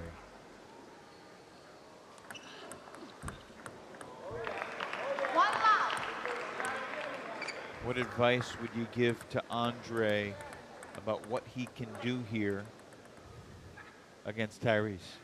I think if he were to serve a little bit, these serves both work, but I was going to say a little longer, force Tyrese to actually chop that first ball back instead of getting his forehand loop in. As a chopper, Tyrese on the backhand side will just keep it in play. He won't take any risks. Forehand, he'll go for a lot more spin.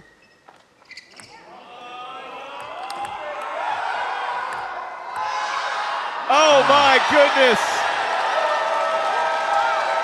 First time in MLTT history we had dueling snakes with the snake man himself sitting in the front row.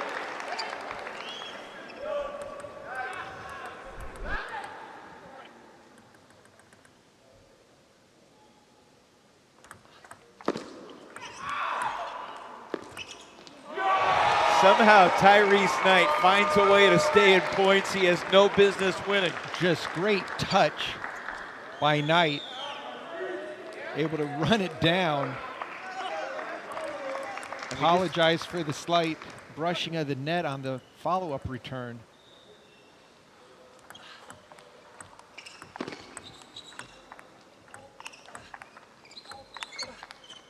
Oh, and Lapchik with very strong topspin there. It's like Tyrese is doing a salsa dance out there. He's stepping in, he's stepping back, he's stepping to the side.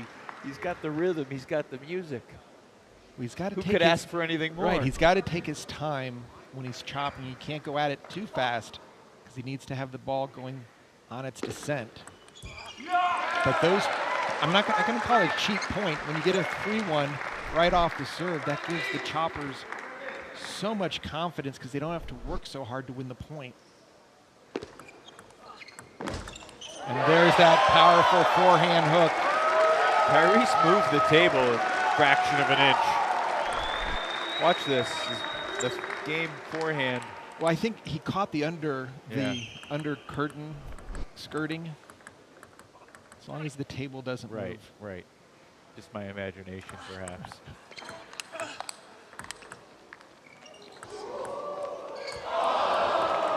And there's a counter drop shot by Lapchik, showing that he can take some pace off the ball also.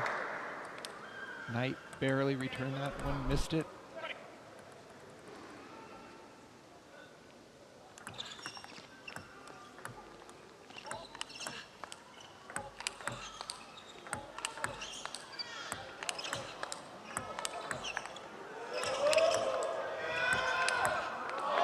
Lapchik would not be denied.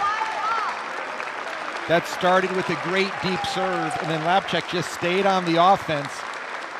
Tyrese threw everything at him except for the kitchen sink there, and Lapchik, great forehand. He's saving the kitchen sink for game 3. 5-all. And that's a big fight for Tyrese, getting that forehand established. So difficult playing a defensive player who likes to play that first ball with heavy topspin. And Lapchik able to deal with the change of spin.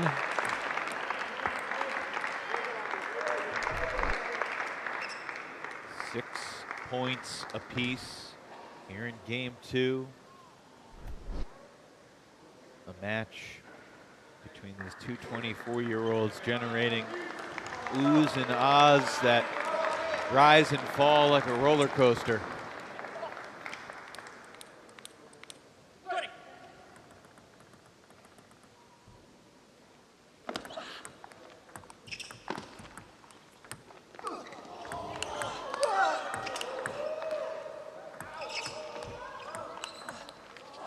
Lapchik again perseveres and prevails on a marathon point. Just great play by the spinner, Lapchik. Again, moving his opponent in and out, but finishing with a strong forehand. 7-6 to the spinners. Quick point there. Strong return from Tyrese.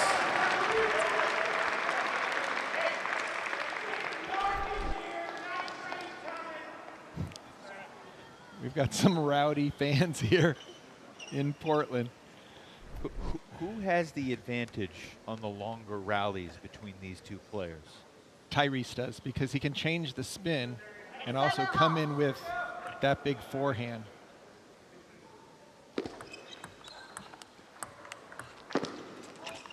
And there's the heavy underspin.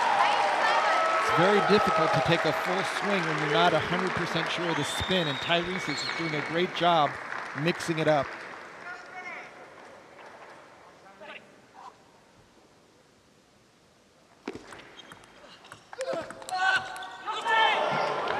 It's a huge point for Lapchik, and we're tied 8 points apiece.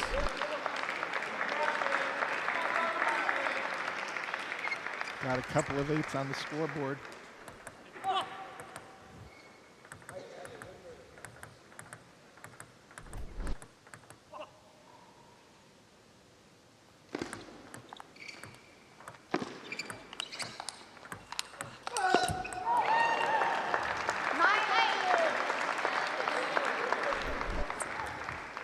Lapchik very patient, taking his time. Timeout Portland with Tyrese trailing by 1. Let's listen in to Christian Lilly-Rose.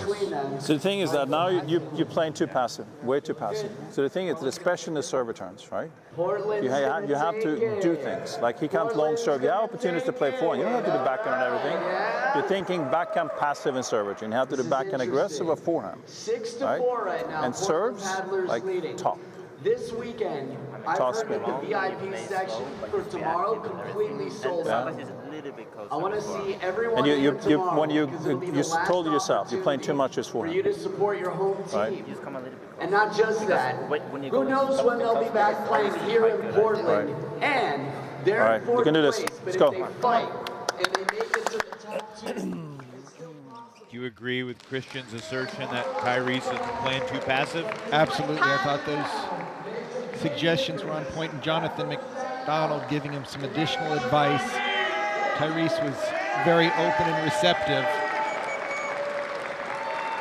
He knows he's in a tough situation and that every single game matters. He would love to keep this sweep alive, give teammate Ji-Wei Shah some breathing space going into the final singles match.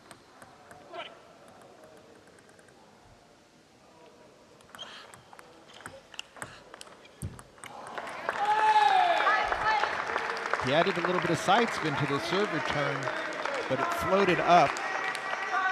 And Lapchik continues to stay focused and just work his forehand into the point. That's a big point there for Knight. Stays alive in game 2. Would not be surprised if he continues to go for that.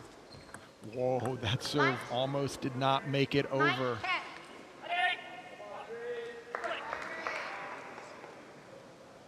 Trying to make Lapchik serve it out.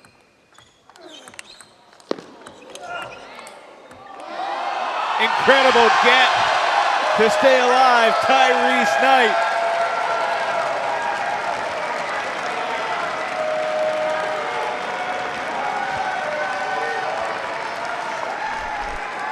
This last ball, I don't know how Knight was able to take it down the line if he caught a little bit of the edge of his paddle.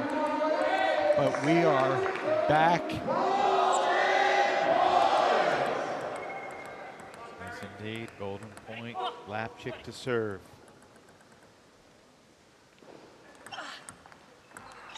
And he missed it. Tyrese takes game 2 by 1.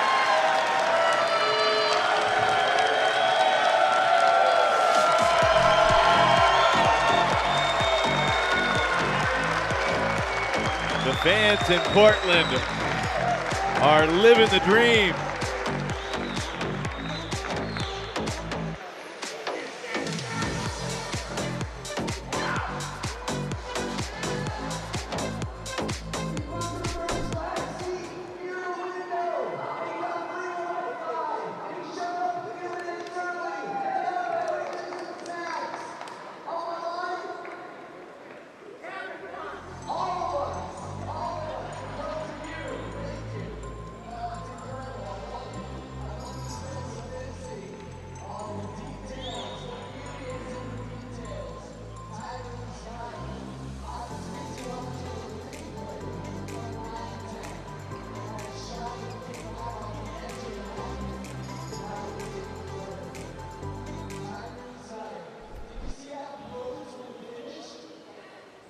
Well, Christian Lily Rose and the Portland Paddlers find themselves in front 7-4 on the team tally.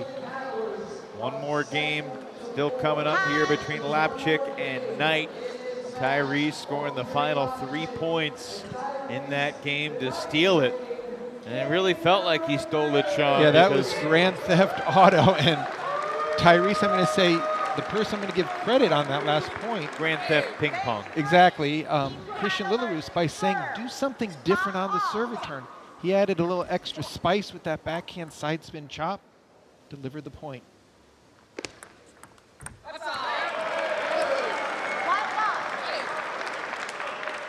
This would give Portland going into the final singles match. Oh, look at that shot by Tyrese.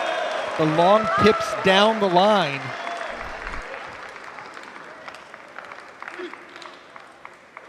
Big points for the spinners to keep Tyrese from going on a run. And Lapchik gets the job done. Serve, gets the spin in. Tyrese not quite sure where Lapchik was going with that shot.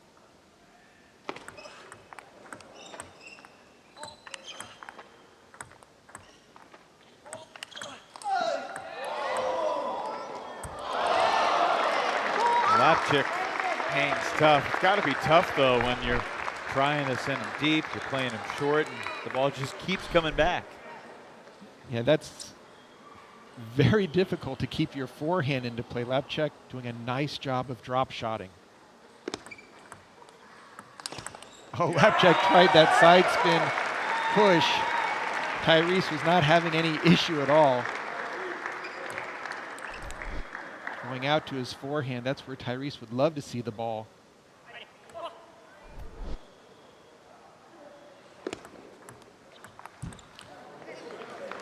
A reminder that teams leading entering the Golden Game are 46 and 15 this season in terms of winning the Golden Game. So the Paddlers could clinch the lead heading into the Golden Game right here if Knight can finish off the sweep and make it 8-4. Oh my. That ball had so much of Lapchik's spin off of Tyrese's long pips. It's like lifting a 75-pound weight right after you've lifted a 25-pound. It just gets heavier and heavier each time. Tough to time it, tough to angle it. And it's your own spin, but the opponent doesn't do much work. You see Lapchik going for the quick drop shot. Again, great patience. Lapchik working the point, realizing it might take an extra 4, 5, 6 shots to get Tyrese to either get jammed or played into his middle. Oh, Tyrese gets an edge ball back. How did he pick that one up? That is pro level. I think the crowd helped him. Do not try that at home. He got under the ball as it was going directly to the floor and just lifted it up. Players switch sides at 5-4.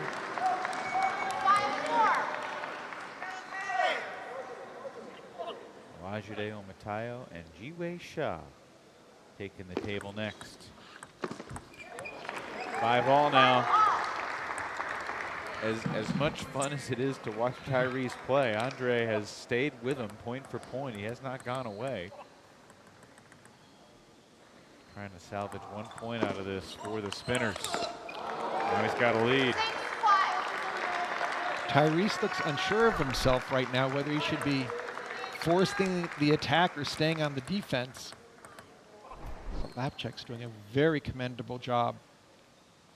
Just taking his time. Oh, and Tyrese forces a big break there.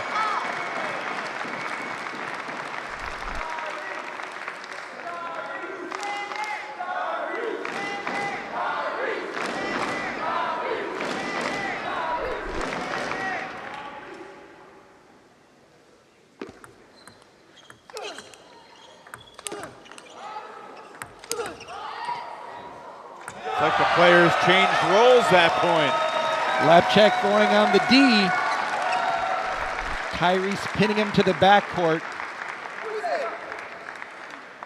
And Tyrese now with the lead.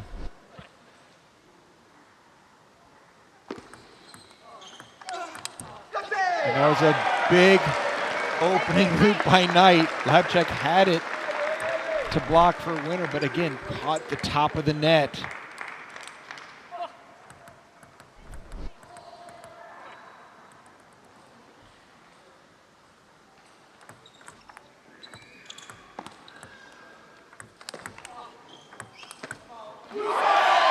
Tyrese Knight continues to pummel away, and he's 2 points now away from sweeping this match. What a nice forehand hooking loop for the winner.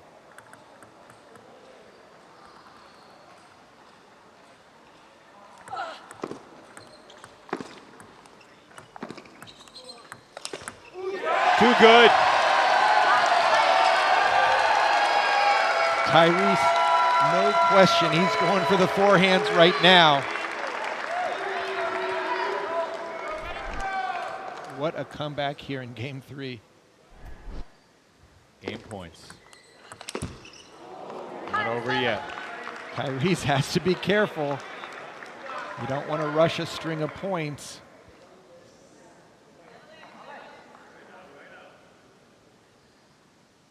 Another opportunity on his serve. Lapchik with a deep return that caught Tyrese off guard just a little bit. And now the serve goes back to Seattle, an opportunity to tighten this even further with his back up against the wall. Will Knight remember what Coach Lillaroo said to add some extra spice to these returns? Try not to make it so predictable.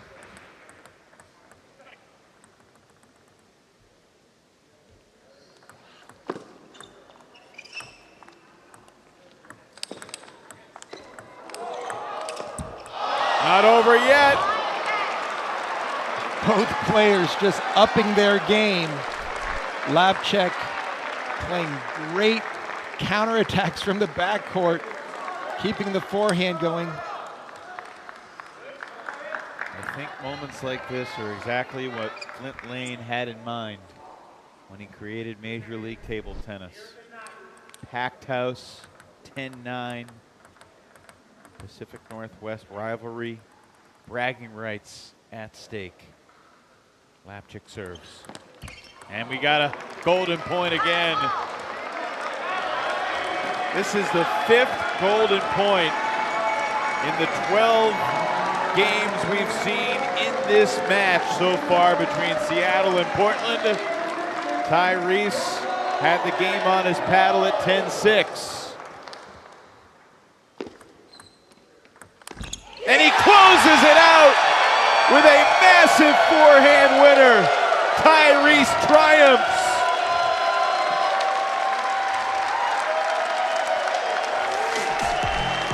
Incredible.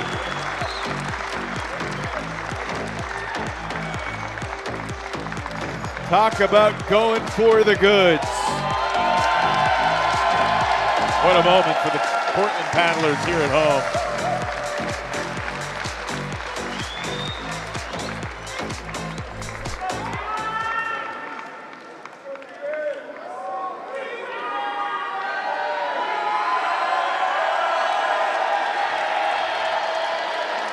Well, Ji-Wei Shaw is coming up next, and he is the true fan favorite, the hometown kid. He's lived in Portland for basically the past decade, playing, coaching, leading this table tennis community. And he will head to the table to battle Olajide Omatayo. But first, let's talk with Tyrese Knight, who just put on an absolute show. Tyrese, congratulations on the 3-0 sweep. Thank you. Catch your breath and just tell me what it felt like to be a part of that match. Yeah, it was fun. Andre played pretty good. I was losing a lot of focus when I was up a lot, and he always keep fighting. So kudos to him. You know, Tyrese, it looked like in that third game, second half, you really upped it with nice comeback, and then you had to keep your focus at the very end. How difficult was it to tell yourself that you're going to go for the final big shot? Yeah, it's either go for it or go home. Yeah, so it's good that I was able to win 2 golden points. So. How did the energy of this crowd impact you and your mentality during that match? Yeah, the energy of the crowd was great. I love Portland. Happy to be playing for Portland Paddlers, and I hope we continue and we can have more crowds like this. And with that point, it gave your team the lead heading into the Golden Game, regardless of what happens here.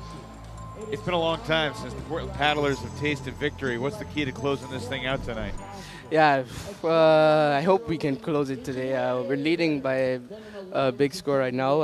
Hope Ji-Wei can continue, and maybe we see what happened in Golden Game now. Lastly, Tyrese, have you gotten a sense of just exactly how big Ji-Wei's celebrity is here in Portland? Yeah, everybody knows Ji-Wei. Ji-Wei cannot even walk outside by himself. Well, same thing for Sean O'Neill. The paparazzi's been out of control. Tyrese, thanks for your time. Congratulations on an impressive performance. We'll see you in the Golden Game. And now it is time for this 4th singles match. Ji-Wei Shaw, maybe on paper an underdog from a ranking standpoint against Olajide Omatayo, but expect maybe to see if this crowd can lift Ji-Wei up the way it just did for Tyrese Knight as he won back-to-back golden points against Andre Lapchik. Omatayo will serve first. Ji-Wei's first opportunity to play this weekend. He was inactive yesterday. He was under the weather earlier in the week, but looks to be feeling better now. You know, early on in the season when we saw him play swell against Tao Wen-Jung, it was that short drop shot that was working so effectively. It appears that that's what he's going to be going for. That ball almost caught it. That's one way to stop Omatayo's forehand. Just drop it short and fight for the next attack. Omatayo already spoiled a bit of the party in doubles. I mean, 2 of the 4 points for the spinner so far are courtesy of Omatayo and Diaz in the doubles. And again, Ji-Wei is setting these forehands up by neutralizing the serve with the drop shot. Just plays a controlled opening, and then finishing it off with a well-placed angle.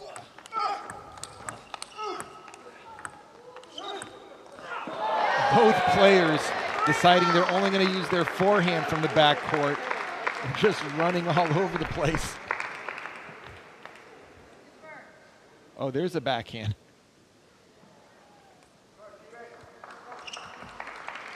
Both players very comfortable moving away from the table, expanding the studio space.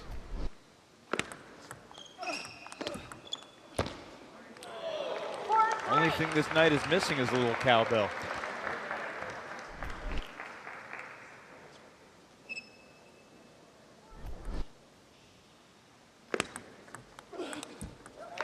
And There's that banana flip that we've seen in the doubles from Omatayo. Just spins it up with his wrist.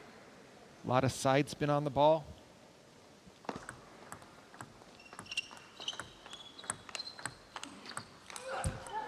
Jiwei's got to be careful. He's playing off the table.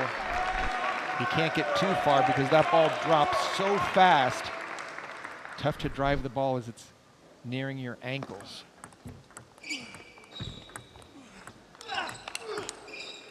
Oh, needed to play that ball more down the line. Omatayo's ready on the forehand side.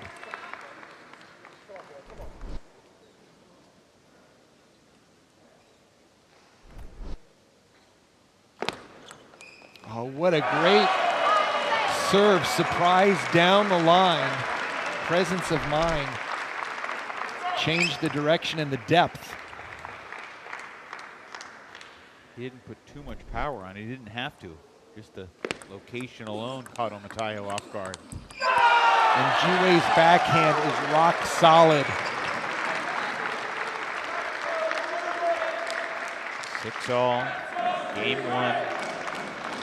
Omatayo versus Shah.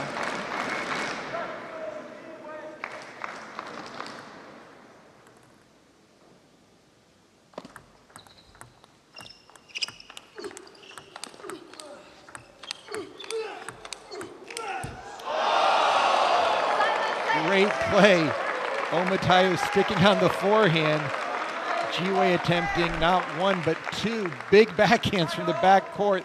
Again, it just caught the top of the net. Sean, we should mention when these two players met in November, 1 point was the difference. Omatayo winning 11-10 in game 3 to take 2 out of 3, which was a huge factor. That was in the 4th singles spot. It decided who had the lead going into the Golden Game. Seattle had the 8-7 lead going into the Golden Game, and they won the Golden Game to win that match 14-7. Part of the Paddlers' 10-match losing streak that's still current. Portland hopes to snap it tonight.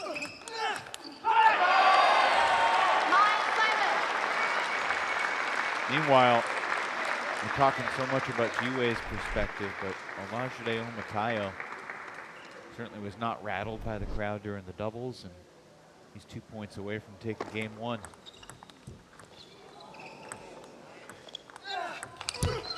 Jiwei comes back from the dead that point and somehow takes it. Again, just saying, I am going to play a forehand no matter where you place the ball, and just runs around, gets one more. I don't know how his elbow stayed in its socket. Just lifted it above his head as he spun the ball up. And it's tied 9 apiece.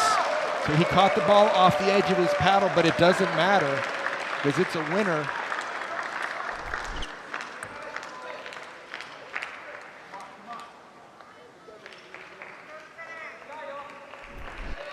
The serve back to Shah. Trying to come from behind and steal game 1. And the first game point belongs to Portland. Jiwei could guarantee at least a 3-point start in the Golden Game if he can just take this or the next point. Game point for the Paddlers. And we've got another 10-10 game. As if the table tennis gods demanded another golden point. This is 5 of the last 7 games have been 10-all. And Jiwei wins it, 11-10. Can you believe it?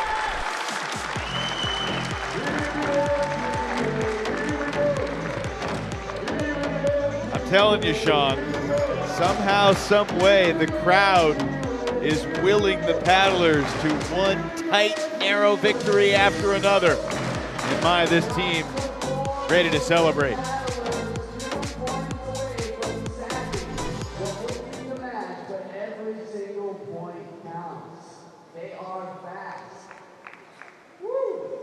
This is breathtaking out here, huh? I don't know about you guys, but this is some of the highest level play I've ever seen in Portland in my life. Sir, what's your name? Rick, what's your history of table tennis?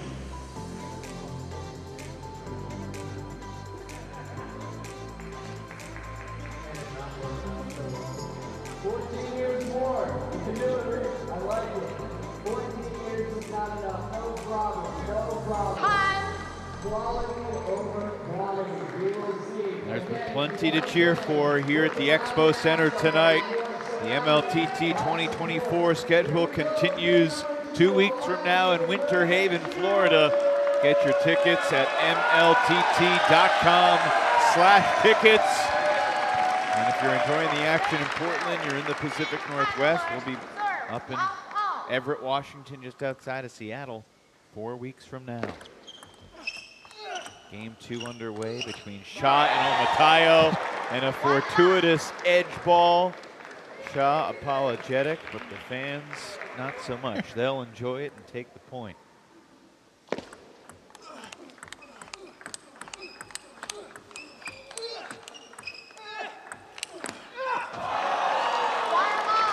What stands out most to you about this battle right now between Omatayo and Shah? I mean, G-Way is just playing on pure emotion and adrenaline.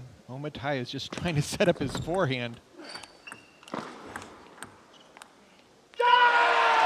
And G-Way treating every point like it is a golden point. Yeah, you're right. A huge roar there. He's going to lose his voice by the end of the night. Wow. It almost hit the GoPro on the side of the net. And it could have theoretically hit the GoPro and then hit the edge.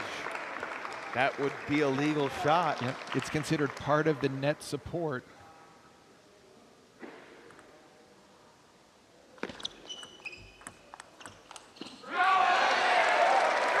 And G-Way's just right now winning the battle of the tactics.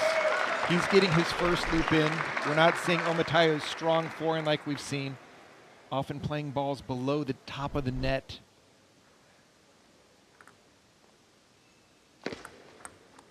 Look at that quality short serve. G-Way is really dialed in on the short game.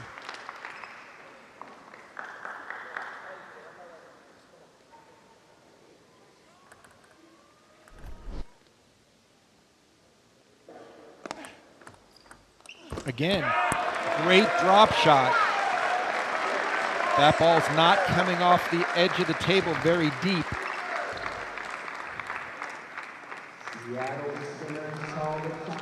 Timeout Seattle.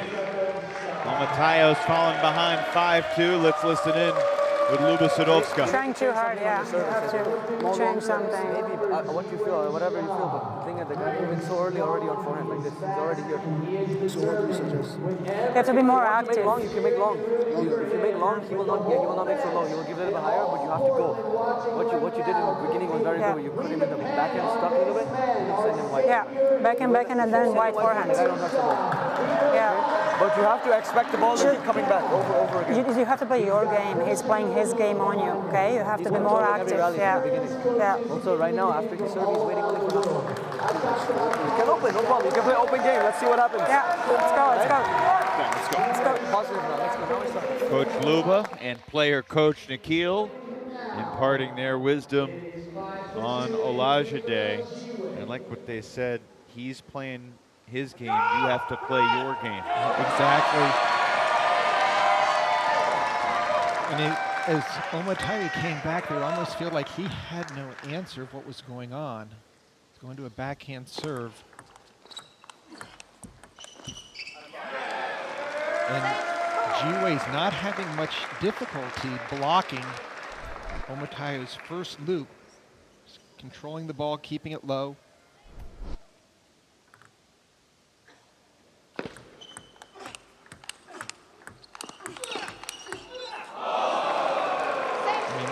Those are not easy points to win like that, but forehand to forehand, it's definitely going to favor Omatayo.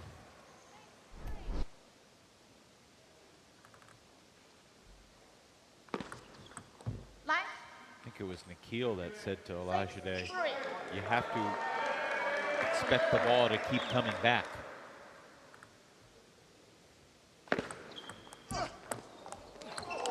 Wow! G-Way jumps for joy here in Portland. I mean, the fight to get to that net ball.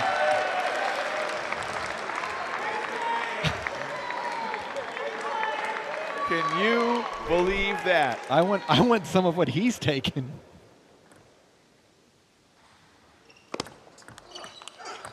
Oh, he had an opportunity. He knew that. He snuck around the backhand to deal with the deep serve. Inspired by the mascot for the Hillsborough Hops.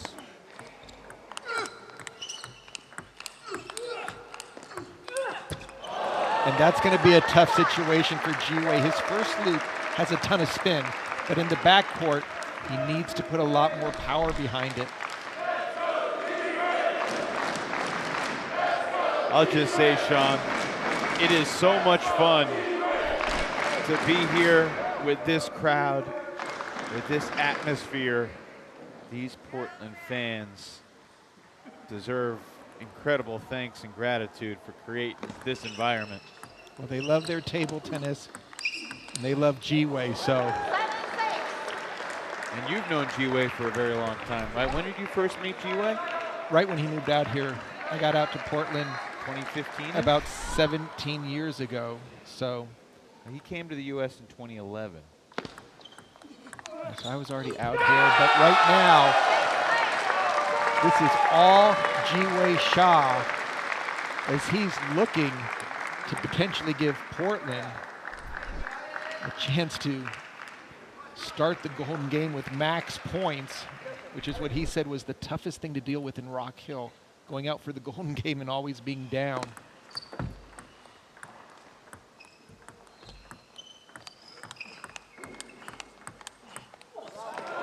Good stuff from Omatayo. Can't forget how dangerous and explosive he is. That's absolutely correct. G-Way, it appears he's doing all the heavy lifting here. But Omatayo, if you give him a loose ball, he will put it away.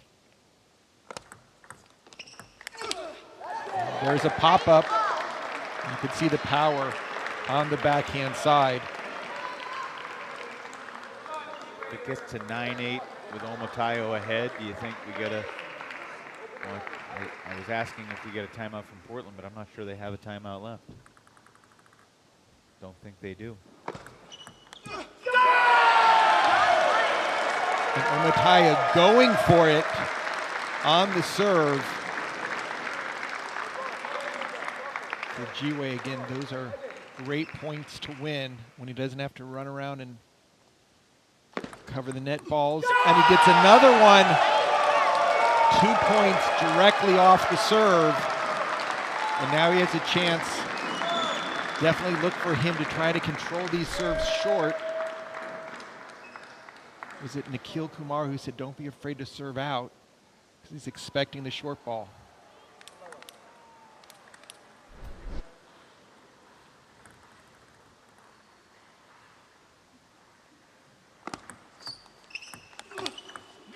My goodness. Omatayo lays out, but there's nothing he can do. G-Way celebrates again here in Portland. 11-8 as he closes with 3 straight. And Portland will have a 5-point lead at the start of the Golden Game, despite the hustle from Omatayo.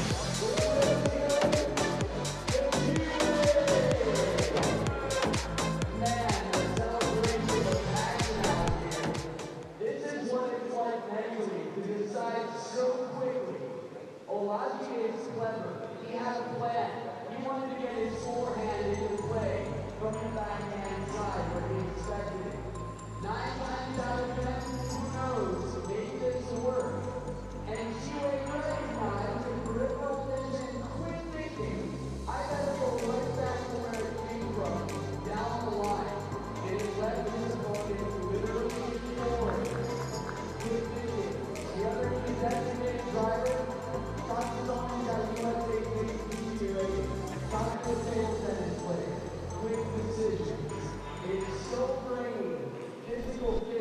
how good has this match been? For the entire team match, 11 of the first 14 games have been decided by 3 points or less. Why is Portland ahead? They're 8-3 in those 11 games that have been decided by 3 or less. Portland has been better on the big points, Sean O'Neill. And now, for a team that hasn't won since October, Ji-Wei Shaw has a chance to clinch the match victory here as he goes for the sweep against Olajide Omotaya. I think right now, Omotaya is going to just start swinging. They're going to be down by 5. I don't expect him to take anything safe, just to go full force and see if he can blow Ji-Wei out in this third game.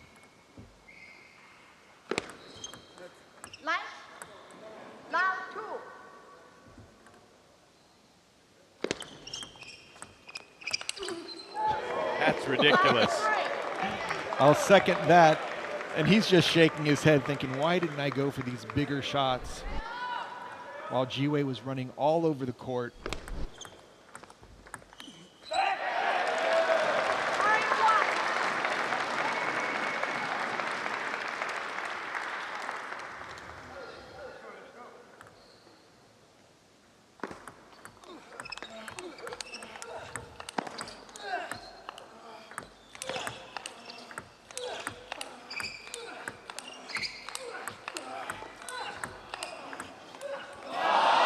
Incredible rally.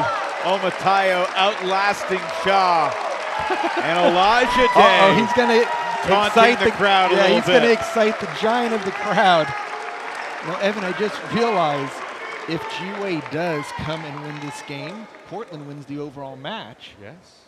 They haven't won a match since October. But they'd like to get some points along in the Golden game. But to be able to play without any pressure. This is, you know, it's an interesting spot for Olajide because like most table tennis crowds are very respectful of both teams. But this is a new era. This is Major League table tennis, and with a hometown vibe, the Paddler fans getting behind their hometown team. They know Ji-Wei well. Olajide is like, where's the love for me? He's leaving everything out there too, and he has not played poorly by any means. You saw the last point of game 2. It was a pure knockdown. Didn't stay down though.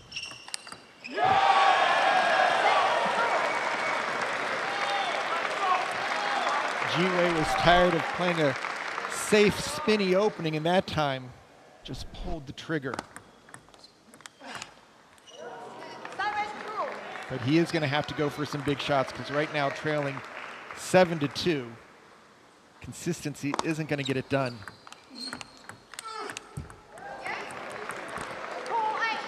You can just see Omotaya saying to himself, should have been doing this all from the beginning. Wow. Omotaya 2 points away from salvaging a point for the Spinners. And then Ji-Wei tries to answer with some power of his own. This is going to keep Seattle alive. It's going to make the Golden game completely matter. Well, here's what's at stake as Ji-Wei applauds the crowd. He falls 11-2 in game 3, but still that was a sight to behold. And now Portland needs a win in the Golden game to snap its long losing streak. And Seattle needs a win in the Golden game to potentially move into first place in the West Division. A massive Golden game opportunity straight ahead.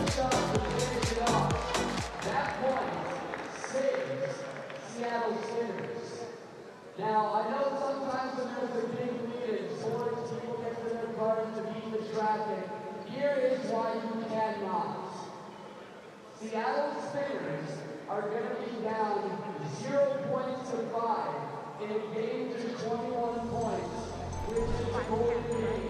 Ji-Wei Shah catching his breath. Will refresh himself for the Golden Game. Let's recap how he got here. Cole able to get 2 out of 3 over Nikhil Kumar, winning 11 of the last 13 points in Game 3 after he fell behind 3-zip. Battle of Swedes in second singles. McDonald out-dueled Hagberg in a very exciting display. Then the doubles, Omatayo and Diaz. They have developed a chemistry together. They took 2 out of 3 games over the team of Lei and Sung. And then that's when the show really started, Sean. Tyrese Knight. It was one heck of an act. Had the fans oohing and aahing and celebrating a 3-0 sweep. And then the hometown hero, Ji-Wei Shah, jumping for joy as he takes 2 out of 3 from Olajide Omatayo. 10-5, Portland leads. Here's the commish, Flint Lane. Okay, we've got Portland Paddlers are leading the Seattle Spinners 10-5. You'll be starting with a 5-point lead. Seattle, since you're behind, you'll be making the first pick to play 3 points. Johan Hagberg. Johan Hagberg is your number 1. Jonatan McDonald is your number 1. Your number 2. Curley. Cole is your number 2. Nikhil Kumar is your 2 and your 3. Fabiola Diaz is your 3. Rachel Sung, your 3. Your 4. Ji-Wei Shah is your 4. Olajide is your 4. And your 5? Andre Lapchik. And your 5? Tyrese Knight. Good luck, coaches. So basically, the same matchups that we saw throughout regulation. Diaz and Sung play doubles against one another. They'll face off in a 4-point singles sequence. We have only seen 2 teams in MLTT history erase a 5-0 deficit to win a Golden Game. One of them was Portland coming back from a 5-0 deficit on Seattle in September. The other was Carolina doing it against Princeton in October. Hagberg and McDonald taking the table first. Not easy after such a long break to come out and play these critical 3 points. And that's big for McDonald. He got 2 serves now. Just mentally, these first few points are so huge, particularly for the team that's trailing.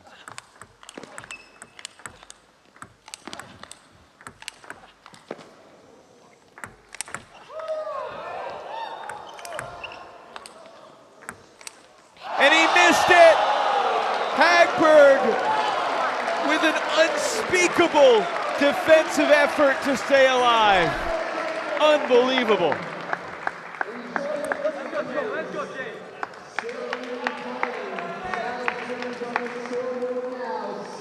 Even he didn't believe it.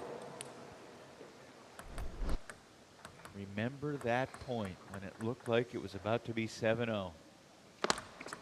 Another deep serve from McDonald, but Hagberg was ready for it. Remember that turning point, Sean O'Neill. The 2 top dogs right now. Will Kumar put caution to the wind and go pure power? Or will Cole continue to show his forehand dominance?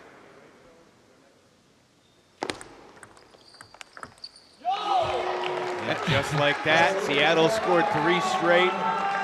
Cut a 6-point gap in half. Kumar answered that question. No hesitation.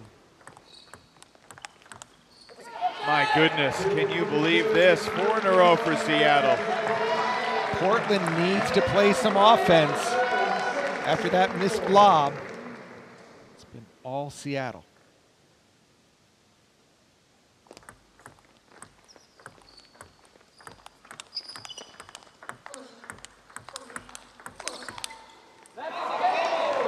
That's 3 in a row for Kumar.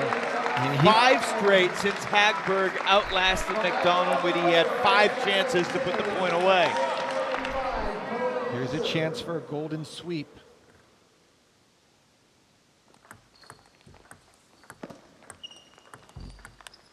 And Collet keeps the paddlers in front, salvaging that last point of the 4-point sequence as the ladies come to the table with Rachel Sung and Fabiola Diaz, who has the edge here in the singles, Sean. Head-to-head in level and ranking, it's Sung. But Diaz, she's been playing so big.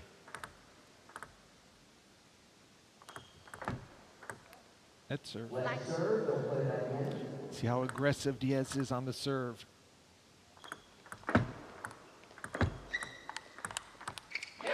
Rachel Sung extends the lead as Diaz almost stumbled to the ground.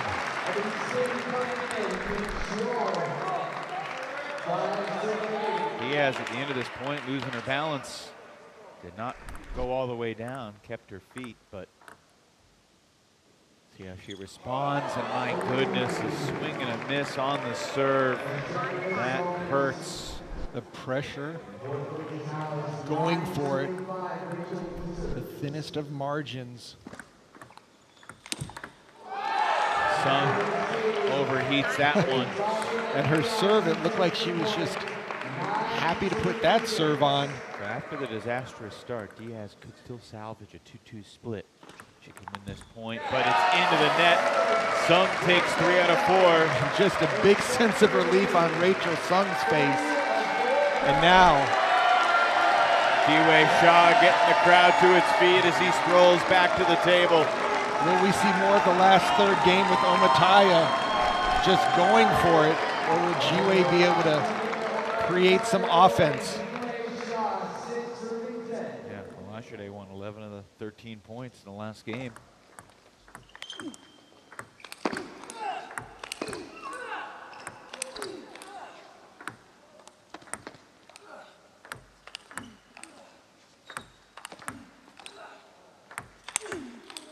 Jiwei somehow wins this point.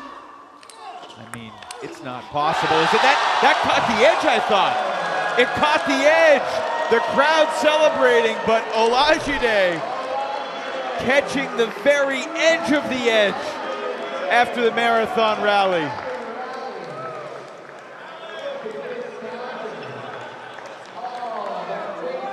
Jiwei saw it the whole way.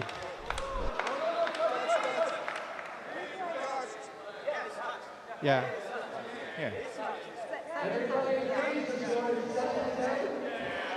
There's no disagreement with the players as to who earned that point. Yeah.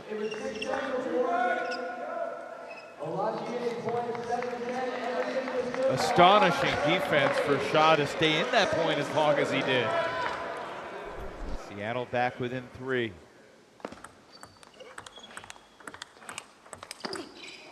Olajide continues his rampage.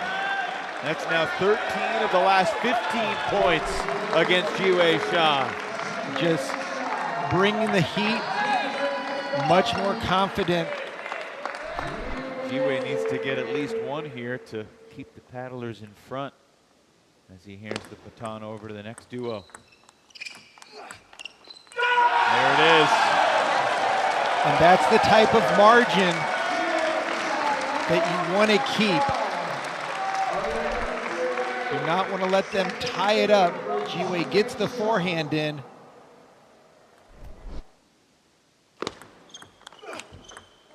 Jiwei catches an edge. They say it evens out, and that theory on display. And look who we have now. Tyrese Knight coming up next against Andre Lapchik. Will Portland create some distance, or will Lapchik bring Seattle back to even?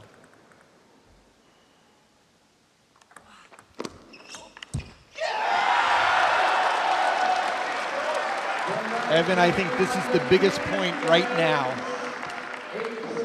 Lapchik needs it on his serve. Has to have it.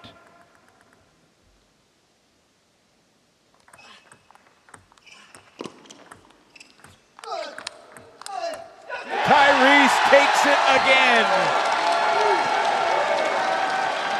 These are bonus round points right now for Portland. If Knight can do a golden sweep. Certainly would make life really tough for Seattle. The two Swedes are back to the table after this next point, but it will be at least a 6-point lead for Portland. Tyrese looking for the sweep to extend the advantage to 8. Went for the loop drive.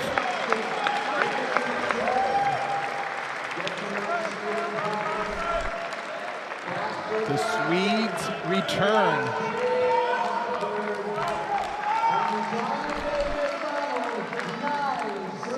Hagberg has had a flair for the moment. Can he come up with something huge here for Seattle? Figure he needs to take at least 3 of the 4. That was That's a not great good start. deep push. Jammed Hagberg.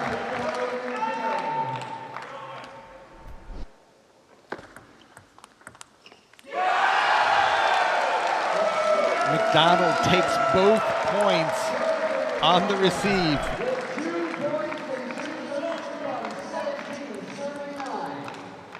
Seattle down 5-0 out of the gate. Rally to get back within 2. But now Portland firmly in control. McDonald has won 3 straight over his countrymen.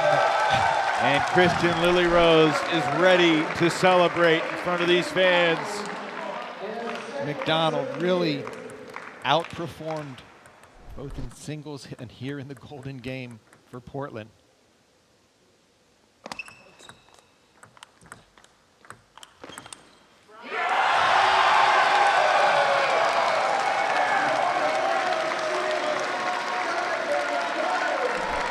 Every point counts. The Golden Game counts for 6. But it would feel like so much more than just one win for the Paddlers to snap their long losing streak in front of these incredible, passionate fans. Cole versus Nikhil Kumar. Nikhil needs at least 3 out of 4 to keep Seattle alive. 20-9.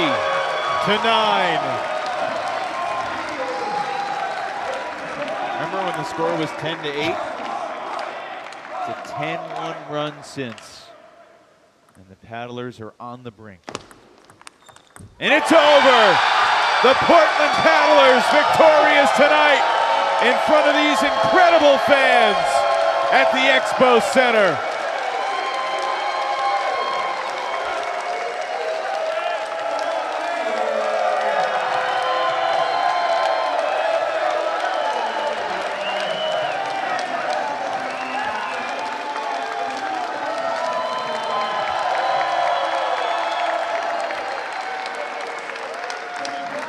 What a moment for both the Portland Paddlers and all of Major League Table Tennis. This venue, these people, this environment, phenomenal. And the Paddlers prevent Seattle from surging into first place. And these 16 points tonight, Sean, could reinvigorate Portland as we head toward the home stretch of the regular season. Well, they're going to want to send a message next month when they visit Seattle. Give Seattle a chance to get another taste of this Portland magic here at the Expo Center.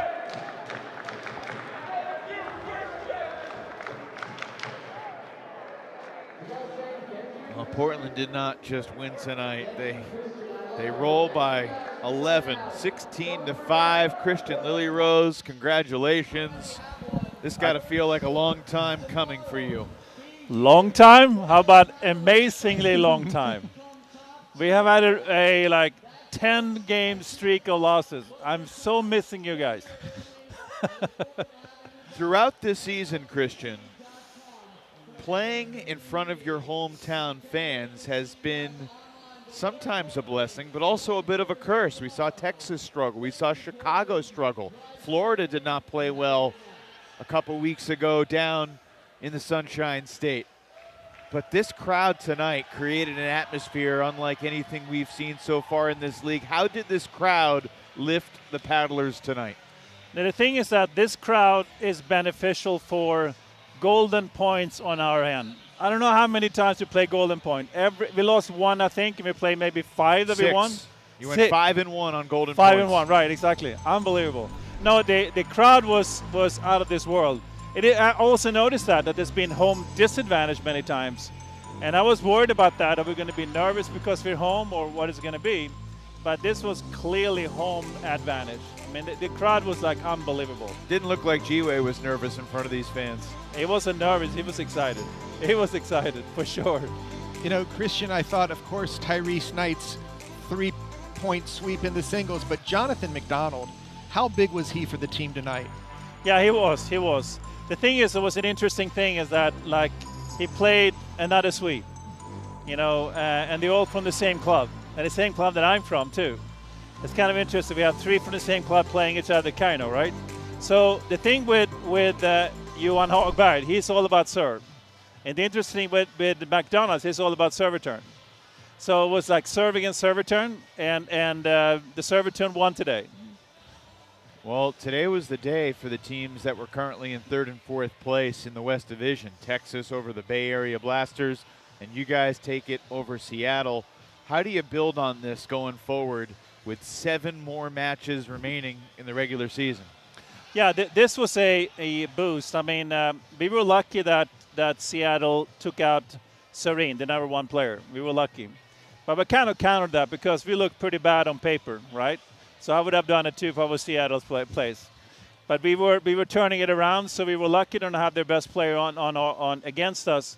So we're definitely building on it, and it's going to be an interesting race. I mean, the interesting with the West Division and East Division is that the East Division is like clear. Carolina Gold Rush are clear number 1. Here, nobody's number 1. Nobody's number 2. I mean, it's going to be I don't know what's going to be like a whatever you call it, a dog race or something. Dog fight. Dog fight, yeah. For who's going to come first and second. It's clearly, this division is so open. And we finally got a win in, so we were so far behind. And Seattle beat Bay Area. So yesterday we had all results going against. Of course, we lost, and then Bay Area lost. So they were number 1, so we're hoping that they're going to kind of go away. But they didn't. So now we're in a dogfight. Everybody has a chance to get any position. You're going to have to deal with a frustrated Bay Area team that's gone 0-2 the first couple of days tomorrow. But I feel like your team is up for it, especially if the crowd turns out again like this tonight. Yes, of course. And the thing is also obvious that you know, yesterday G-Way didn't play, right? In the cross division, Curly didn't play. So G-Way and Curly's are 2 main players. If they show up, we can beat anybody. If one of them is missing, we're in trouble. So we're very dependent on them, unfortunately. But we had them both today, and that carried us. And G-Way is definitely a home crowd favorite. Everybody loves him, including me. Before we let you go, Christian, do you have a little dance for us, a victory dance? Of course. Isn't that what I'm all about? Like, I'm winning, yeah. I don't know what I'm going to do for dancing this time. Congratulations, Christian. Maybe you'll get to dance again tomorrow. I certainly hope so. Thank you for the time. Congrats on a remarkable night here in Portland, Oregon. And it's so nice to talk to you guys. I love it. Well, it's fun to talk to us off camera and without the headset on too, hopefully. But yes, after the game, it means you won. So that's the the whole feeling. point. That's the whole point. Well done. We'll see you tomorrow. Thank you so much. Christian Lily Rose, the head coach that has taught this sport all over the world. He's traveled to 73 different countries. He's brought expertise to 19 different national teams.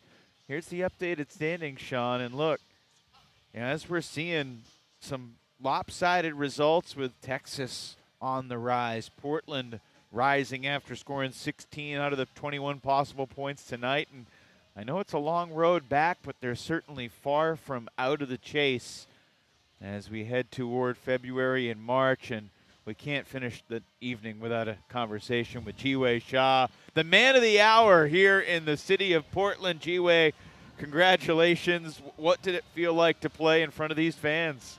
Oh my gosh. Thank you for the congratulations. We need a win. Right now we really need a win. And thanks this guys coming, cheering for us. I didn't picture like this, you know. Now I feel like this is an NBA court, you know, live stream. People screaming crazy. It's amazing. I love these guys. I fucking love them. Love them. How did this crowd lift you up in big moments tonight? Because it felt like not just for you, but for Tyrese and for Jonathan and really for your whole team, the crowd gave you that extra point in the game that in so many games that were so close. I think that's a teamwork. Everybody in my team, we know we need a one win in the front to our fans in our home court, and then this is it tonight. It's it tonight, and then we got it. Everybody get on court, try hard they can, try their best. I think we play so good.